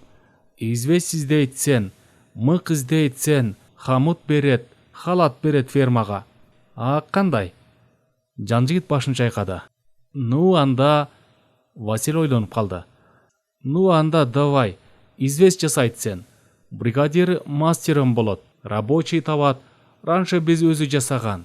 Заимкада. Сен билет, дед ягр мастер болгон. Картайды, совсем картайды. Печ бар заимкада, ремонт жасайт. И пошло дело. Ойлосо керек, сен 1 кило 2 сом. Bir раз 3 тонна. 3000 кило. 6000 сом. За 2 сутки. Вот голова. Эмне раньше ойлогон жок. Какая выгода? Жанжигит, сеники үй жакын. Заимкада бары рядом. И известняк, и отон. 30 арава берет, ара берет, топор берет, кайло, лом берет. Барын берет мен. Жанжигит, сен кандай ойлойт? Жанжигит чындап эле ойлонуп калды. Мен Василь, мурда акиташ бышырып жүргөн эмесмин. Рас сыртынан көрүп жүргөм. Сен бышырбайт, рабочийлер бышырат. Сен управляйт эт. Ушу жаса дейт, тиги жаса дейт. И все. Мен дедягыр көрсөт айтам. Ал көрсөтөт. Сеники баш жакшы. Корот, билет, какая выгода, акча көп болот. Ушуну сен жакшы билбейт. Все болот. И даже чочко, свинарник. Бут рахмат айтат. Молодец, Жанжигит айтат. Чоң просветитель болот Жанжигит. Давай, макулайт. Мен директор айтат. Директор приказ жаз айтат. Сырттагы учоктун тегерегинде ар кимиси ар иш менен алек. Бир гана Жанжигит санасы тынчыбай, галифе шымынын жөнтөгүнө колдорун салып алып, ары басат, бери басат. Бекиштеринин үстүнө этти жириктеп жатат. Серкебай абышка менен Касен очокко куурай жагып, баш шыйрактарды куйкалоодо. Шуруу болсо бая эле улак безеленип маарай баштаганда эле үйгө кире качкан. Үпөл менен Гүлүйпа ичеги карын артып, буюрса жаш сорпу ичмей болдук деп күдүңдөшөт. Алардын жанында жүргөн Серкебай абышканын төлгөчү кара кемпири ал бирөөлөргө деле төлгө салып бербейт. Өзүнө эле өзүнчө кез-кезде төлгө тартып жүргөнүнөн улам ошентип атап коюшат. Абышкасынын айтымына караганда жаш кезинде чоң кошокчу экен. Айылдан айылга алып барып кошок коштурчу деп айтканын уккандар бар. Бирок бул совхозго келгени анын кошок кошконун уккан жан жок. Сөөк чыккан үйгө барганда деле аялдардай эле ары карап отурган менен үн чыгарбай башын ийкеп тигилерге кошулган болуп коет. Мына ошо төлгөчү кара кемпир баятан бери беркилерди сыртынан байкап, ичинен күңгүрөнүп жүргөн. Эми тиги эки келиндин күдүңдөгөн кептерин угуп, акырын алар гана уккудай күбөрөп койду. Садагага кактырган улак жаны каякта? Эчки эне безилдейт, көнү түшпөй шыбакка. Шыйрак башты куйкалап, эркектери тиякта, эт жейбиз деп күдүңдөйт, эки келин биякта. Эне менен улактын убал собу каякта? Апей жеңе, бул эмне дегениңиз? Ак түлөгө арналып жатса, деди Үпөл. Сообу тийсин деп союшпадыбы? Ошо соопчулуктун сорпосун соргоктонбой ойлонуп ичсин деп жатам пендем, деди төлгөчү кара кемпир эч камырабай. Ар кими өз ишин бүтүрүп очоктун башына чогулушту. Кара казан асылып, кап ортосунан суу куюлду. Кайсы мүчөлөрүн салайын секе? Деп сурады Бекиш. Түлөгө союлган жандыктан түк калтырбай салат. Барын салгыла. Чүкөдөй улактын этин чүдей электере жеп коесуңар, деди Серкебай. Эртеден бери үн катпаган Жанжигит эми эсине келгендей нарытан бери басып келип Касенге кайрылды. Касен, айылга барып, алаякты минип келе койчу. Тиги жүгөндү алып ал. Үйдө кородо эле. 6 чакырым жерге ал 2 саатта барып келесиң. Эт бышканча үлгүрөсүң. Кечинде минип кетейин. Жарайт жаке. Касен алаякты жайдак минип келген кезде дасторкон даяр болуп калган. Жанжигит түлө тамактан бир гана кабырганы сыйырып жеп, устуканын шуруга карматты. Жарты чыны сорпо ичкен болду. Жүрөгүнө тамак барбай койду. Бата жасалар менен алаякты шашыла токунуп, шап ыргып минди да салдырып уруп үйүнө жөнөдү. Ушундай да узак күн болобу? Өгүз минип алган го бу Кудайдын күнү, деди Касен эмнегедир. Кеч кирбей койду. Зеригип өлөсүң бу жерден. Эмкилер деги кызык, деди Серкебай абышка Касендин сөзүн жактырбагандай. Илгерки карыялар кеч кирип баратканда ыйлачу экен. Тагы бир күнүм өтүп кетет деп. Эмкилер күн өтпөйт деп ыйлактайт. Ыйлактаганым жок, зериккеним айтам, деди Касен. Эки колуңду чөнтөккө салып эч нерсе кылбасаң, зерикмек түгүл думугуп өлбөйсүңбү? Деди Бекиш сөзгө аралаша. Иш жаса зерикпей. Кедей эмне салганы көң чапканы дейт. Жүрү али кечпешим боло электе тиги отунду кесип кыркып даярдай берели. Ал деле экөөбүздүн ишибиз. Даярдап койсок кийин таш бышырганда өзүбүзгө жеңил. Тойдун баарына жетет. Бүгүнкү иш бүттү. Бутум үзүлүп калды. Салпактап тээк таштан жөөгелдим эр көтөрүп, салпылдап экинчи фермага бардым, ал аяктап келем деп. Атаңардын акысы деле калган жок менде. Ошончолук эле колуң ачышып турса өзүң иште. Жан жигитиңе жагынгың келсе, деди Касен корсете. Негедир жан жигиттин бүгүнкү сөгүп сакканы, кулдай кууруп жумшаганы жанына батып, эми мээсине жеткендей. Ошолор ага каяша айттырып жаткандай. Ал Бекишти өзүнөн жашы бир топ улуу болсо да сен деп айтчу. Ага Бекиш терикчү деле эмес. Кара жумушту чогуу иштегендер сизден көрө сен дегенди жакшыраак көрүшөт эмеспи? А бирок Касендин жан жигитиңе деп ага таандык кылып айтканына да, анан балп эттире жан жигит деп салганына да териси тарый түштү. Омой, оозуңа карап сүйлө. Жакең меники эле эмес, баарыбыздыкы. Ошол жакең багып атат баарыбызды. Болбосо көрөт элем. Жүрмөкпүз баарыбыз тең. Мына мен да, сен да этегибиз такымыбызга жетпей. Жүрмөкпүз бок чыгарып торпок сарайда. Кудайга шүгүр, ичкен жегенибиз бекер, күнүгө сорпош элең. Айтчы качан этке оозубуз жарычу эле. Апталап айлап жүрчү элек го, карандай суу ичип, каранан жеп. Же бул жалганбы? Ичкен жегенден тышкары айлык алабыз 200 сомдон кем эмес. Катындарыбыз да алат ошончо. Же бул жалганбы? Бок чыгарып жүрүп араң 100 сомдон алчу элек го айына. Ошону унуталыбы? Тим эле киндиги биргеден бетер оозун толтуруп жан жигит дейт. Эмне же жакең сага жаман иш кылдыбы? Же жакеңдин арага түшүп, камалып кетерде катыныңы уткарган жазыгыбы? Катынга тийишпесен. Касен ардына бурк этти кызаңдай. Катын деп коет, аны мына мен өзүм куткаргам. Ал төшүн алаканы менен кагып койду. Өзүм, жалгыз уйду сатып өзүм төлөгөм. Жарты тыйын чыгарган эмес эч ким. Кем муну? Өзүм деп төшүн кагат. Арага түшкөн ким, айтчы? Серкебай абышка чыр болуп кетерин сезе экөөнүн кебин үздү. Койгула баатырлар, оюндан от чыгат. Түккө турбаган нерсеге билек түргөн кантип жакшы болсун Бекиш. Сен тыйыл. Ата сакалыңа бүткөн кишисиң. Андан көрө өгүздөрүңдү карасаң боло. Кошоктошкон боюнча жүрөт. Непа чалынып өлбөсүн. Анга түшүп. Чүрүк чиптерин мүйүзүн ороп, кокту өрдөй айдабый Бекиш. Ал атайлап эле сөздү узартып жатты. Тигилер дагы кыжылдашып кетпесин деген ниетте бабырап сүйлөй берди. Сен Касен ошончолук эле зеригип жатсаң, Байкарагайды өрдөп ышкын терип келбейсиңби? Келинчегиңи эрişтип ал, көрсөтүп келсең боло. Байкарагайдын төрүн. Аяктагы ышкындар азырынча кызыл баш бойдон, этек жагы ак баш болуп кетиптир. Шуруну эрişтип алсаң, кенин көрсөтмөк. Табы жок чунактын. Кейпи жүрөгү түшүп калган бейим. Ал түгүл бияктан биз эмне болду деп чочуладык. Дүң эткени бир жөн, уюлгуган чаңын айтпайсыңбы?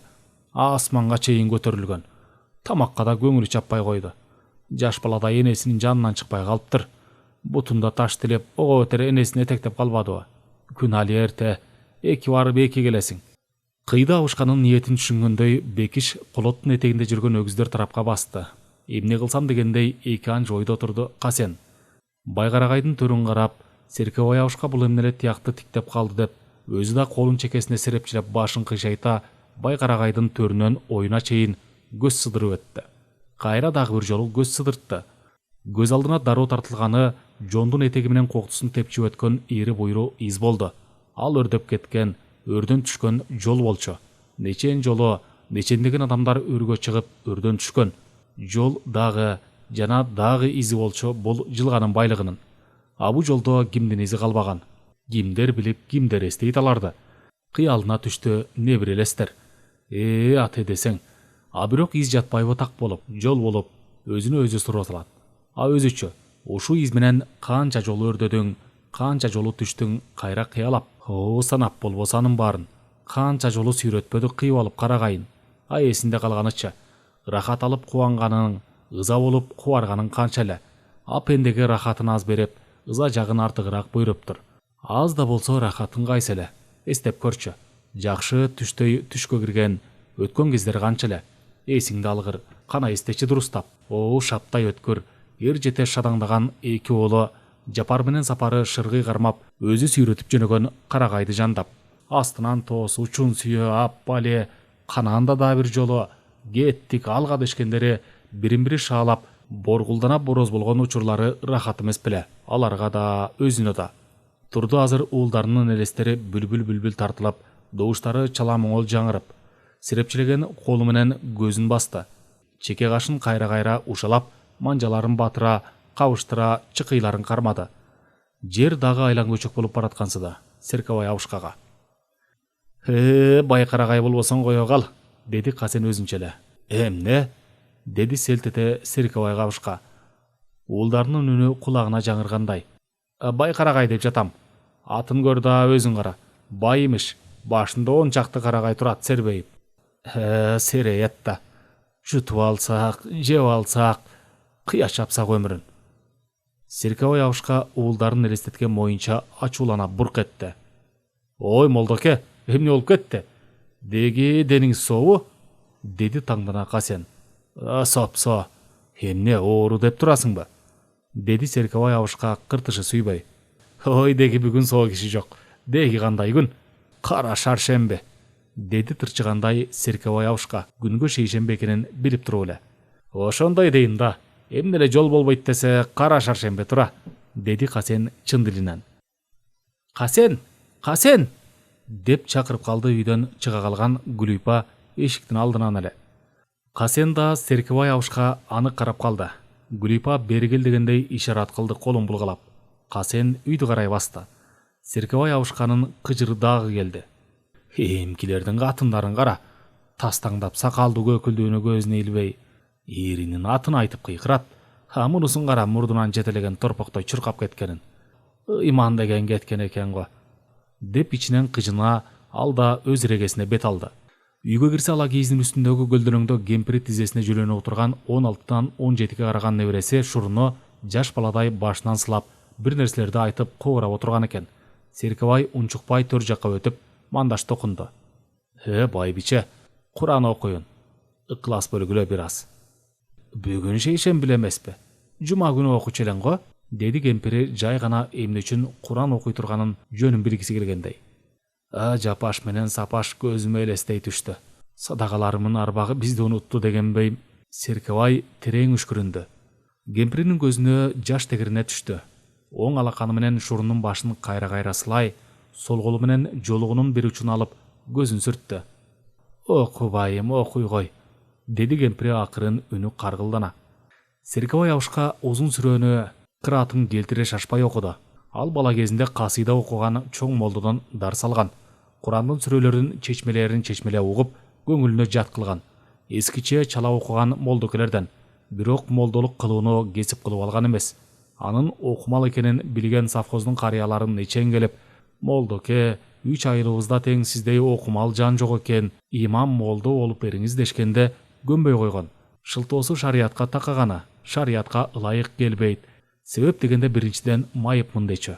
Жаш кезинде чоткерки менен талдан аяк сузгу кырып жатып, сол колунун аты жогу менен чыпалаганын учун шылый чаап алгандан мултуюп калган манжаларын көрсөтүп, молдо имам болуу үчүн дене башы бүтүн, таза адам болуш керек. Ал тургай денесинин ачык жеринде сөөлү да болбогону кажет. Экинчиден бозоо ичпей тура албайм. Бозоо ичкен кишинин даараты дайыма макүрө, андыктан гафу этесиздер деп узатып койчу. Куран түшүрүп, сөөк жуудуруп, жаназа башында турбаганы менен пайгамбар кайып кызыр ыйыктардын таржымалынан кыса айтып, бейит башында сөөк коюп келгенде Курандын бир сүрөсүн кыраат менен окуп койчу. Чала сабат молдо болуп жүргөндөр андан бир топ жалтактап молдокелеп турушчу. Кийинки кезде сөөк чыккан жерге Серкебай абышка Ибрайым ыйык менен анын оолу Исмайыл ыйык тууралуу сүннөттү көп айтар эле. Алла Тааланын амири жайылып, Ибрайым ыйык бутпараст дининдеги өз урусунун бүт туркуларын таркалаганда, урулаштары аны кармап алып, дин бузар катары өрттөймөк болот. Ошондо эгем Алла Таала аны отко күйбөс, сууга чөкпөс кылып коюптур. Буга таң болгон жертештери Алланын өзү Мухаммедтин оозуна салып берген исламдын ыйыктыгына көздөрү жеткен дешет. Алла Таалага бүт титин коюп берилген Ибрайым ыйык анын жолуна кара чечекей оолу Исмайылды курмандыкка чалмак болот. Оолу буга өз ыктыяры, өз ынанымы менен макулдугун берет. Мына ошол чын ыкласына ыраазы болгон Алла Таала курмандыкка жандык какса болот деп өлүмдөн алып калган экен. Ошондон бери Исмайыл ыйыкты курмандыкка чалууга даярдагандагы жаңырган айдын күнүндө бүт мусулман жамааты ит ал курбашы курман айтты белгилеп келишет. Ал тирүүлөрдүн курман болгондорго, жалпы эле арбактарга жасаган урматтоосу тазиме. Муну айтканынын бир себеби Ибрайым ыйыктай бир уулун курмандыкка чалууга бел байлаган үчүн эмес, Исмайыл ыйыктан кем эмес өзүнүн эки уулу Жапар менен Сапарнын согушта удаа курман болгондо да дин үчүн эмес, мекенда эл жерди коргоп жан кыйышканын, так ошо өзүнүн эки уулундай эле толгон токой эр азаматтар курмандыкка барышканын эстеген сайын, алардын аламаты кыйылган өмүрлөрүн баалоо, эскере жүрүү, тирүүлөрдүн вазифасы экенин эстерине салуу деп билчү. Уулдарын эстегенде арман кылганы алардын өмүр жаштарынын кырчынында кыйылганы, тирүүлүктөн жашоонун кызыгын көрбөй көздөрү өткөнү. Жапары 20-га толуп жаңы эле келинчек алып, жаш жубай менен кызыктуу түндөрдүн рахатын көрбөй майданга кетти. Үй бүлөгө али үйүр боло элек 17 жаштагы келинчегин аманат кылып калтырып, бир уулум кетсе бир уулум турбайбы деп пенделик менен каниет кылып турганда, 2 ай айланбай Сапары кандуу сапарга аттанды. 2-3 жолу кат келди уулдарынан. Тим эле бир жерден бирге жазгандай. Салам дуаны барактын жарымына чейин айтып, аягын резервде турабыз деп бүтүргөн. Ошо резервде эле турса экен деп тирешчү иштеринен сананы санага салып саргайтып, анан каттар үзүлдү. Жараткан пендесин үмүтсүз калтырбайын дегенбе, чийдей ичке илмейген келине жакшылыктын жышаанын билгизип, карнын төмпөйтүп алды. Убайым бир жагынан картайтса, илмейген келиндин иреңдеп калганы иштерин жылытып коёр эле. Ай күнүнө жетип жетпей, муштумдай кызыл эт уул төрөп берди келине. Абышка кемпирди, каяктагы абышка кемпир, анда 40-тын кырына чыга элек кездери. Кубантып, ал кубанычка уда көрсө айылдагылар кабырга тууган жан жигит баш болуп, акылдашып, кош бойлуу келинин чочутпайлы, боюнан түшүрүп койбосун дешип, ырым жентектен кийин бир боорум деп өкүрүп, кош кара кагазды ала келгендеричи.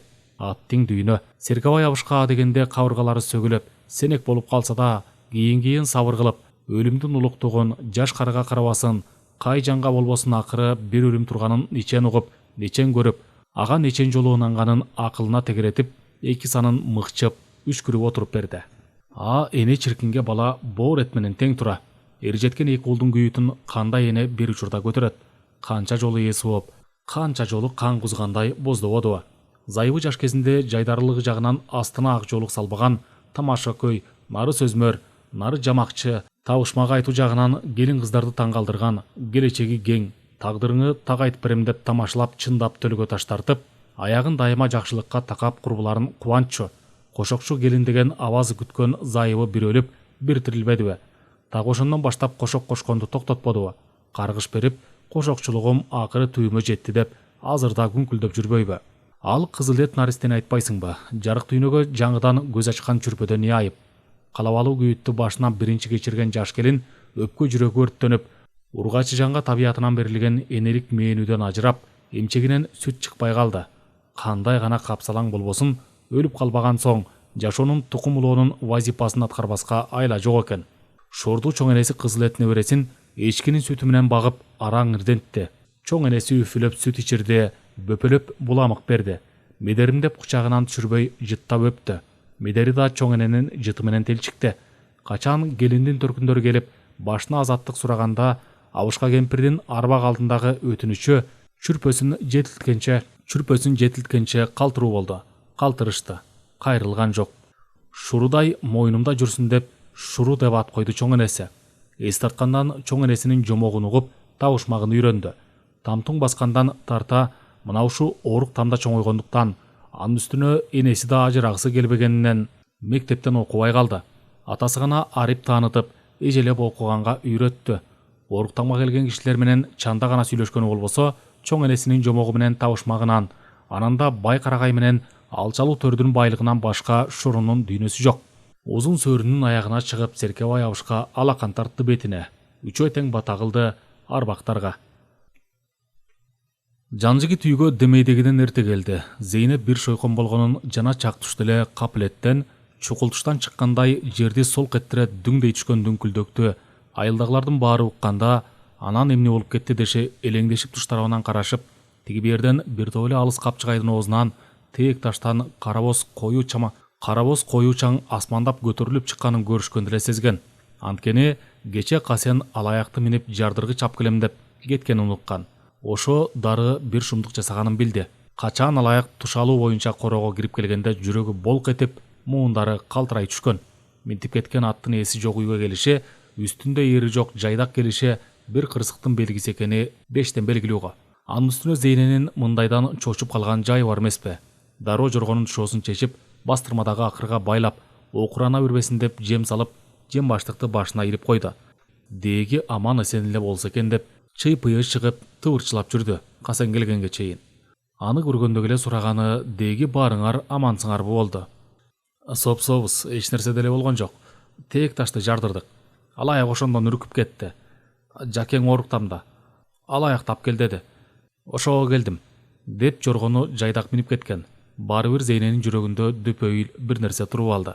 Жан жигиттин кабагы салыңкы экенин Зейне аттан түшкөндөн эле баамдады. Бирок эмне болду деп сураган жок. Мына баш кошконуна 20 жылдан ашып калды. Улуу кызы институтта окуп жүрөт. Эң кенжеси уулу 12-де. Ошентсе да бир да жолу күйөөсүнүн ишине киригишкен жан эмес. Эркектин, анын үстүнө журт башкарган эрдин ишине обу жок гана зайып аралашат деп билчү. Жан жигит да кээде гана сынтырга кеттим, районго кеттим дегени болбосо, тыякка барам, буякка барам, тегинтем минтем дебестен эртең менен аттанып кете берчү.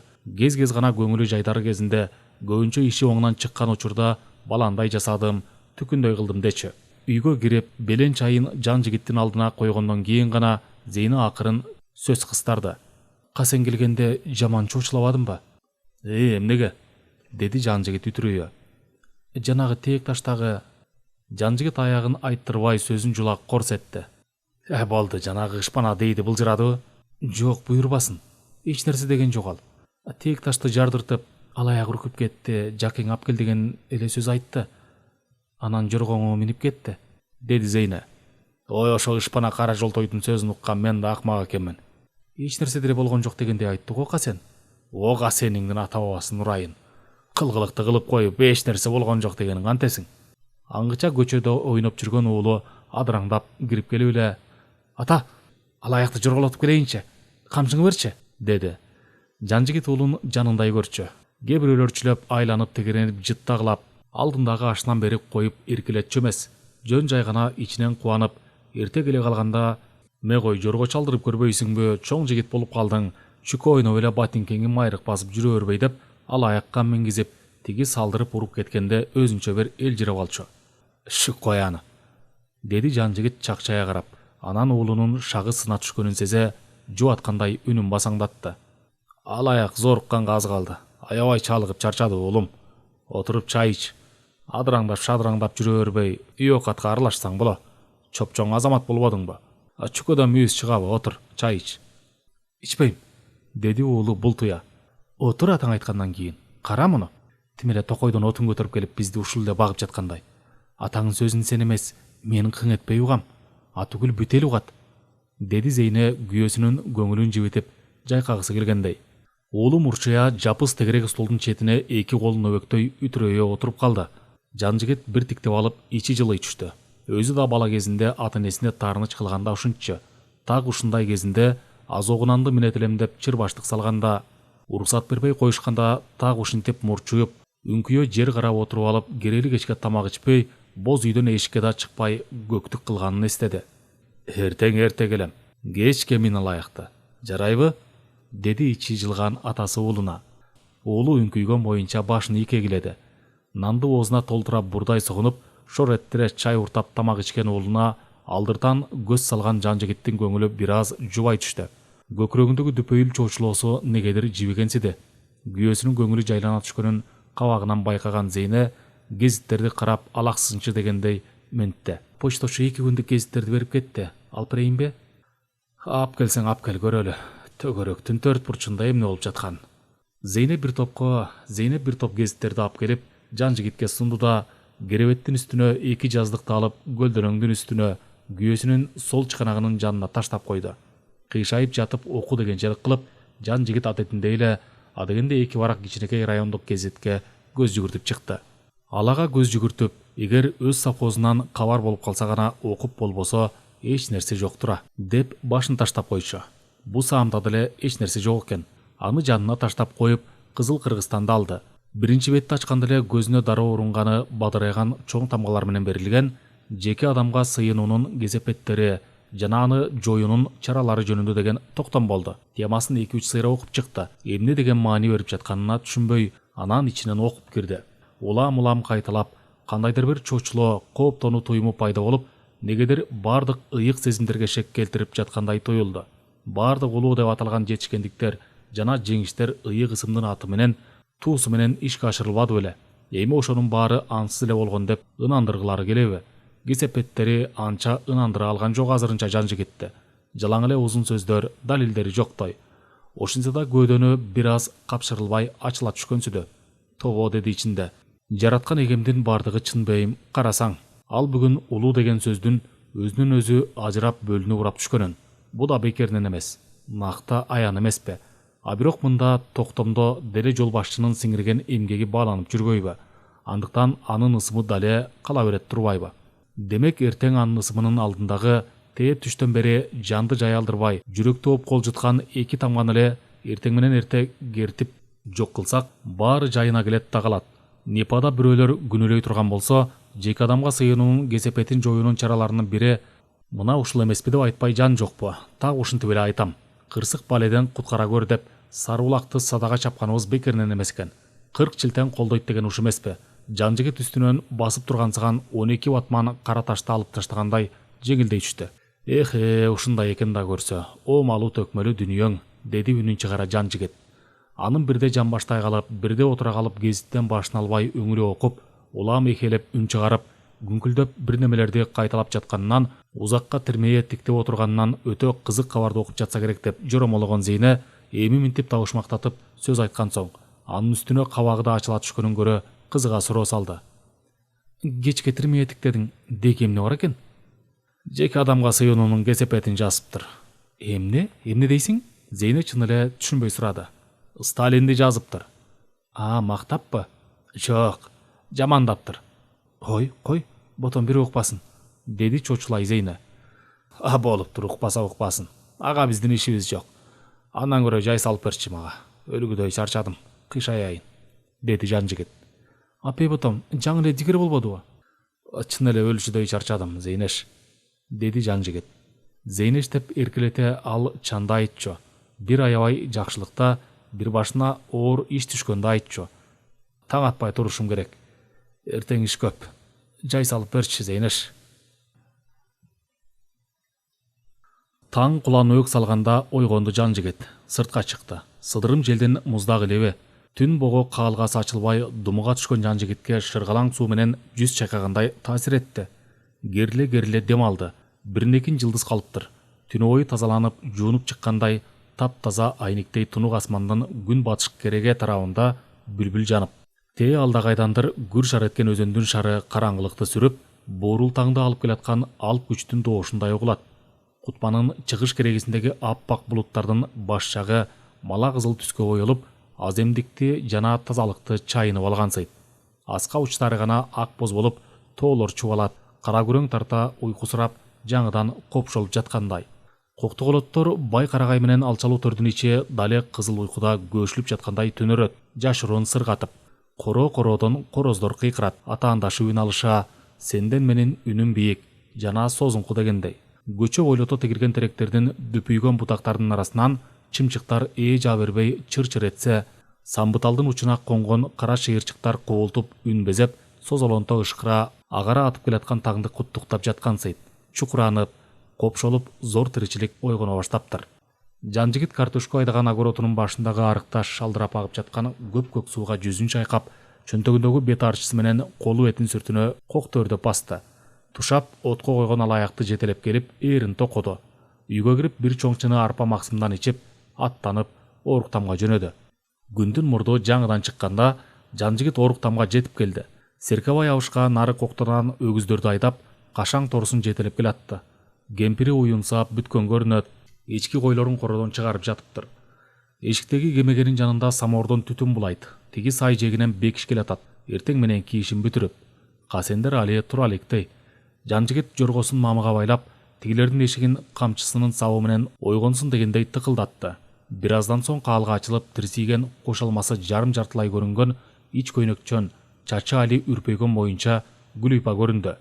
Мылжың эте күлө каалганы жаба койду. тыфу деп жерге түкүрүп, камчысы менен өтүгүн жандай чаап, жан жигит басып кетти.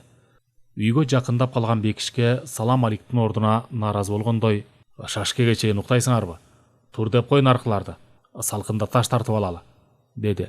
Чогулуп Серкебай абышкалар турган үйдүн озгу бөлмөсүнө чайга отурушту. Тамакты баары чогуу ичишет. Уун, чайды, арпа талканды жан жигит сырттан алып келип турат. Ысык тамакка дедирип, бракка чыгарып, атайы бөлүнүп, ички бөксө тоонун этегинде багылган кородон, борук токтудан, койлордон жаздырып алып, Серкебай абышкага өңөртүп келип сойдуруп, сорпо шилеңден өксү кылбайт. Ашпозчу катары Серкебайдын кемпирине айлык чийип берет. Шоктун табына казанга көмкөрүп, кып-кызыл кылып нан бышырып, буркурата арпа максымды ачытып берген жагынан а кишиге тең келчү жан жок. А кичилердин ичинен айлык албаган Серкебай абышка. Ал корукчу кароолчу катары экинчи фермадан жалыйын алат. Бирок анын акиташ бышырууга эртери-кеч жардамы көбүрөөк тиерин эске алып, жан жигит небереси Шуруну жумушчу катары каттатып, анын үлүшүн Серкебай абышкага карматат. Анын үстүнө бойго жетип калган уландын эч ким менен алакасы жок, өзүнчө эле мал менен чөп жар жана курт кумурскалар менен алек болуп, өзүнчө эле күңгүрөнүп, кобуранып жүргөнү канча кылса да жыты туугандык кылып, жан жигиттен боор ачып кетчү. Быйыл Серкебай абышкага мынткен: "Молдоке, небереңизди элге аралаштырбасак болбойт го. Өзүнчө эле ээн жүрө берсе кийин эмне болот? Же окубай калды, аралашсын, аркы беркини көрсүн", деп а кичилерге кошуп койгон. Чай ичип жатып жан жигит алдыртан Касен менен Гүлүпа жакты карады. Так ошол учурда Гүлүпа да аны карап калбаспы. Эч нерсе болбогондой ууртунан жылмая мыскылдагандай мурдун саал чүйрүп койду. Аны жан жигиттен башка эч ким байкабады. Көзүн ала качты жан жигит. "О, оңбогон сойку", деди ичинен. Анан азгырылып бараткан көңүлүн башкага бурмак болуп, Серкебай абышкага кайрылды. Бирок баарын айткан кеп эле: "Молдоке, сиз келиндер менен Шуруну кошуп, отунду белендегиле. Биз кечке таш тартабыз. 3 жолу каттагандай бололу. Бейшембиде мешке тизсек, жума күнү эртең менен от чагабыз. Жеңе түшкө ысык тамак даярдап койгула. Таш жүктөп, таш түшүргөндө локулдап калышат. Кой туралы, эрте күндү кеч кылбай." Бата тилеп жан жигит ордунан турду эле, бардыгы козголушту. Жан жигит аркаман келесиңер дегендей жоргосуна минип узай берип кайра тартты. Ал аркан алып алгыла дегенди унутуп баратыптыр. Бекиш, отун сүйрөткөн аркандан экини ала бар. Балтаны да унутпа, кереги тиет. Өгүздөрдү минип ылдам келгиле", деди да атынын тизгинин шарт буруп теминди. Сайдан чыгып тээк ташты беттеп кеткен кара жолго чыкканда жан жигит үзөңгүнү саал чиренетип, камчысын сылай чаап, алаяктын оозун кере тартып салдырып барып, анан тизгинин саал кое берди. Өрдү кырай кеткен мына ушул жолго түшкөндө жан жигит алаякты катуу жүрүшкө салып, бир безетип ала турган. Өргөжүрү жоргонун өзүнө тынчы жок болгону менен аны салдырган адамга ыңгайлуу, тынч. Алаяктын алдыңкы буттары жерди үстөккө босток дүпүлдөтүп ургулап, арткы эки буту жазы орунна чак-чак тийип, алдыңкы эки такыр колтугуна туяктардын учу жетер жетпес болуп илеп тартып, ирмеп кара жолду тарсылдатып сабап зымырап жөнөгөндө жан жигит бир ырахаттан чыкчу. Жоргонун терин кургатпай дегенде, эгер катуу жүрүп, колтугун керип турбаса, жөн эле жүрүштү ат катары кой жоргосуна салып минип жүрө берсе, бара-бара жорго болбой калат деген саяпкерлердин кебин жылкы жандуу жан жигит жакшы биле турган. Так ушул 6-7 чакырым келген түзөрдө алаякты табында кармоого табылгыс жол эле. Заматта алаяктын барбая түшкөн кең таноолорунан чыккан ысык дем ак бууга айланып, колтуктарынан кара тер чыпылдап чыга баштаганда жан жигит тээк ташка жетип келди. Тизгинди тартып жүрүшүн жайлатты. Жорго демиккенин баскыча биртике бастырып туруп, жол четинде турган кече таштап кеткен арабанын жанына келип, аттан түшүп тизгинди ээрдин кашына илип, чылбырын ырбанга кыска байлап койду да капчыгайдын оозун көздөй басты. Акиташ ташы кызыл күрөң борпоң таштар сайдын ташындай жайынайт. Эч убарасы жок, арабага жүктөй берсе болчудай. Көз менен болжолдоп күзгө чейин жете турган таш урап түшкөнүн көрдү. Ичинен ыраазы болду. Анан башын жогору көтөрө аска боорундагы жазууга тигилди. Кайра кооптонуу пайда боло калды. Бирок кечекидей чоочулоо бүгүн жок эле. Ичинде Бекиш менен Касен келсе, тиги экөөнү кертирип таштасак, баары жайында болот деген ишеним турду. Жан жигит жарылып учуп түшкөн таштар каякка чейин жайылганын кыдырып басып карап жүрдү. Жалаң эле жолго түшкөнү бир араба боло турган. Дурус, буюрса бүгүн 3 арабаны 5имге чейин эле жеткирсе болчудай, деп койду ичинен. Анан арабанын жанына келип, канжыгадан жумшак кайыш тушамышты чечип, аттын ээр токумун алып, жолдун жегине койду. Алаягын жетелеп, калың бетегелүү булунга тушап, жүгөн ноктосун шыпырып алып, отко койду. Бекиш менен Касен жоргону отко койгондон кийин чай кайнам өтүп келди. Өгүздөрдү арабага байлап коюшту. Жанжигит ишти аскадагы 2 тамганы жок кылуудан баштамак болду. Бекиш, өзөндүн боюндагы талдан 2 кулачтай шыргый кыйып кел, деди. Аны эмне кылабыз? Деп сурады Бекиш. Аны Касендин белине байлайбыз, деди Жанжигит. Касен да Бекиш да Жанжигитти таң кала карап калышты. Жанжигиттигилер шыргыйдын эмнеге керек экенин али түшүнбөгөнүн сезе койду. Акылы жок аяк бошоторлор. Аскадан бүркүттүн балапанын алганын көрдүңөр беле? Шыргыйды белге байлап түшсө аркан тегеренбейт. Эми түшүндүңөрбү? Экөө башын ийкешти. Бекиш сайдан жоондугу билектей сайталдан кесип келе койду. Арабанын нырдыбанынын ичинде жаткан дайыма сала жүргөн эшик куралдары лом менен узун тумшук геркине Бекиш ала келген 2 арканды алып, үчөө тең жапысасканын үстүнө чыгышты. Арканды бек кылып улаштырып, бир учун тегерек кылып байлап, жарымы жерден чыгып турган чоң ташка тегеретип байлап бекитишти. Күч менен тарткылап көрүштү. Кебеле турган кейпи жок. Анан аркандын экинчи учун Касендин белине шыргыйды туурасынан коюп байлашты. Колуна герки берип, Жанжигит менен Бекиш арканды тартып, Касенди акырын-акырын ылдый түшүрүп, жазуунун тушуна жеткенде токтотушту. Мурда кагып койгон ломго аркандын бош жагын орой салышты. Жанжигит таштагы аркандын учун тартып, кыскарта арчындап байлады. Эми үстүндөгүлөр тартып турбаса деле болмок. Ошентсе да Бекиш арканды кармап турду. Касен герки менен жазууну кертмек болуп, чакылдатып, асканы жаңыртып ургулап кирди. Теги катуу күрөң таш оңой менен кертилбей жатты. 5 минутадай чапкылап, араң бир сөөм жерин чалабыла кетирди. Касен чарчап да бүттү. Салаңдап туруп иштөө бир аз ап экен. Ырас, шыргыйдын пайдасы мындайда чоң экенине Касендин көзү жетти. Бирок баары бир герки менен кулач келген 2 тамганы кертип чыгуу үчүн бир жума кетери көрүнүп калды. Касен башын көтөрүп кыйкырды. Жаке, кертип бүтчү деп эмесмин. Араң эле бир сөөмү чала бүттү. Бир айда араң бүтөт мынтсек. Өзүң жазгансың, өзүң өчүр. Амага десең бир жыл иште. Жаздыңбы өчүр, деди үстү жактан Жанжигит. Өзүң жаздың, өзүң өчүр деген Жанжигиттин сөзү баятан бери кантип бул тамгаларды жок кылам деп ойлонуп жаткан Касендин башына шактый түштү. Келе соо экенбиз. Акилеп салабыз баарын. Тегеректеп актап алсам заматта бүтпөйбү деген ойго келген Касен жогору карай дагы кыйкырды. Жаке, таптым. Актап салабыз. Тарткыла мени жогору. Жарты чакка акып келип актап салабыз анан. Касендин бул акылын тигилер дароо түшүндү. Аны жогору тартып алышты. Бышылдап, гүшүлдөп өйдө чыккандан кийин Касен бир топко энтигип отурду. Күйүккөнү басылгандан кийин мындай деди. Акылын таптым. Экөөнү тегеректеп туруп, ичин актап таштайм. Чет-четине таякча тартып нур кылсам күн болуп калат. Ошондо күнүбүз биздин Сталин дегенди түшүндүрөт. Сонун акыл бекен, деп укмуш жакшы ой тапканына корустон боло Жанжигитти бир, Бекишти бир жылмая карады. Жетет сенин ойлоп тапкандарың, болду. Жөн эле тегеректеп коесуң, өз-өзүнчө. Эч нурсуз, күнсүз эле. Омой, так ошондо бизди өлтүрбөйбү? Деди Касен. Өлтүрсө көрө жатарбыз, деди Жанжигит эрдемсингенин көрсөткүсү келгендей. Кой, жаке, жоокко тарттырсын дейсиңби? Деди Касен. Ой, Касен, чочуба. Кече гезитке чыгыптыр. Сталинди жамандаптыр. Элдин убалына калган, көп кадрларды жазыксыз каматкан деп. Ошонун ичинде сенин атаң кадыр да бар. Кече гезит окуп жатканда эсине түшкөн эмес. Эми өзүнүн өзү оозуна сала берип отурат. Жанжигит сөзүн улады. Анын керт башына сыйынып кетиппиз. Анын кезепети көп экен. Партия токтом кабыл алыптыр, уктуңбу? Бирок не бар не жок, астындагысын актап таштоо керек. Түшүндүңбү? Касен да, Бекиш да ооздорун ача ишенип-ишенбей таң кала Жанжигитти карап калышты. Анткени алар токтом басылган гезитти али окуй элек болчу. Чоң шашке. Алоо жанган улуу күн күмүш нурларын жер бетине тегиши жайган маала. Мээнетчилер Серкебай абышканын кемпири кара жумуш кылган акичилерди ошентип коет. Туш-тушка мээнеттенгени кеткени качан? Майда тиричилик менен күдүңдөп жүрүп кемпирдин колу эми араң чолоолоду. Бир аз отуруп жанын жай алдырса болот. Эртең менен эстеп эле турган. Ыңгайы келбей койбоду айтканга. Абышкасы антип минткенче мурдаараак чыгып кетти. Баш аякты жыйганча чогулуп чайга отуруп калышты. Анан жайыраак кеп сөзгө келбей, жоо куугандай дүрбөлөңдөп жөнөп кетишти.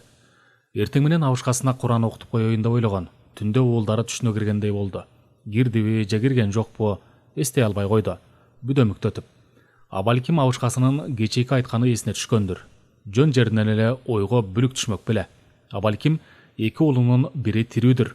Ажыке чолок деле жүрбөйбү? Кара кагаз келип, кара ашын берип түңүлгөндөн кийин келди го ал түгөт. Айтышында кантуж болуп, канча бир күн топуракта көмүлүп жатыптыр. Анан ооруканада, майыпканада жүргөн тура. Ал шорду акыл эсинен ажырап, күндөрдүн бир күнүндө эси ойгонуп, ким экенин, каяктан келгенин билген тура. Колуна кош балдаг алып, бир санынан ажырап 3 жылдан кийин келбедиби? Бешенесине жазганын кара. Бир жесирге үйлөнүп алды эле, эми бир коро бала чакалуу болуп алды.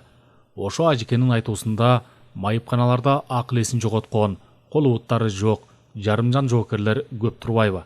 Абалким эки уулунун бири ошо жердедир. Үмүт чиркинди кантип үзөсүң? Үмүтсүз шайтан эле эмеспи? Мындай ой кемпирдин башына бүгүн эле келе калып жаткан жери жок. Ажыке чолок келгенден бери жылдардын тогошконун санап, күндүн көзүн, айдын жүзүн карап, үмүт азгырыгына алданып жүрөт.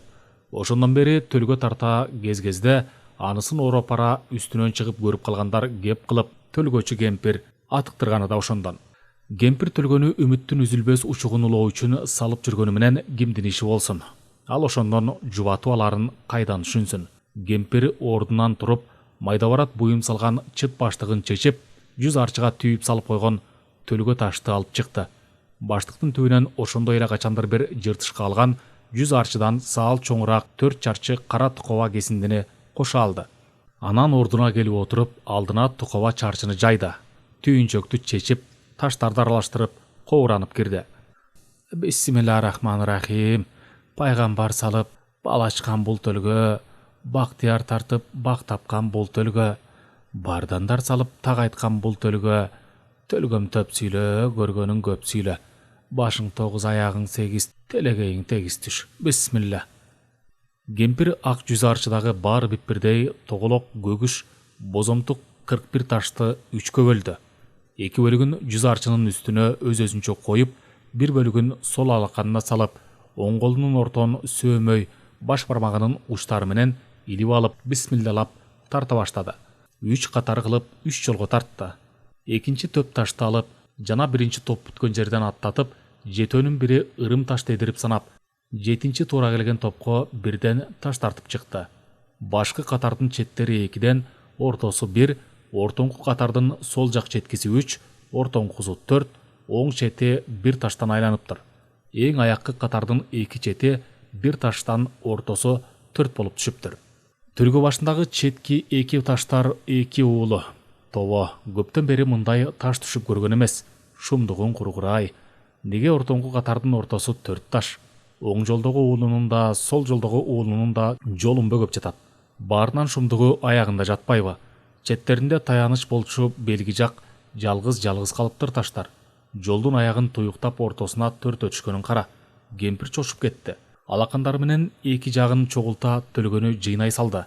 Сол ийининен кайрыла түфүлөп түкүргөн болду. Ага көрүнбө, элге көрүнбө. Мен көргөн жокмун, эл көргөн жок. Көрүнсөң көркөгө көрүн. Көпчүлүктүн шоруна калганга көрүн, омейин. Кемпир төлгө таштарды ак 100 арчыга түйүп, аны жыртыш кара тукова менен уруп, чыгып качып кетчүдөй баштыгынын эң түбүнө сойлотуп салып, бекем бууп таштады.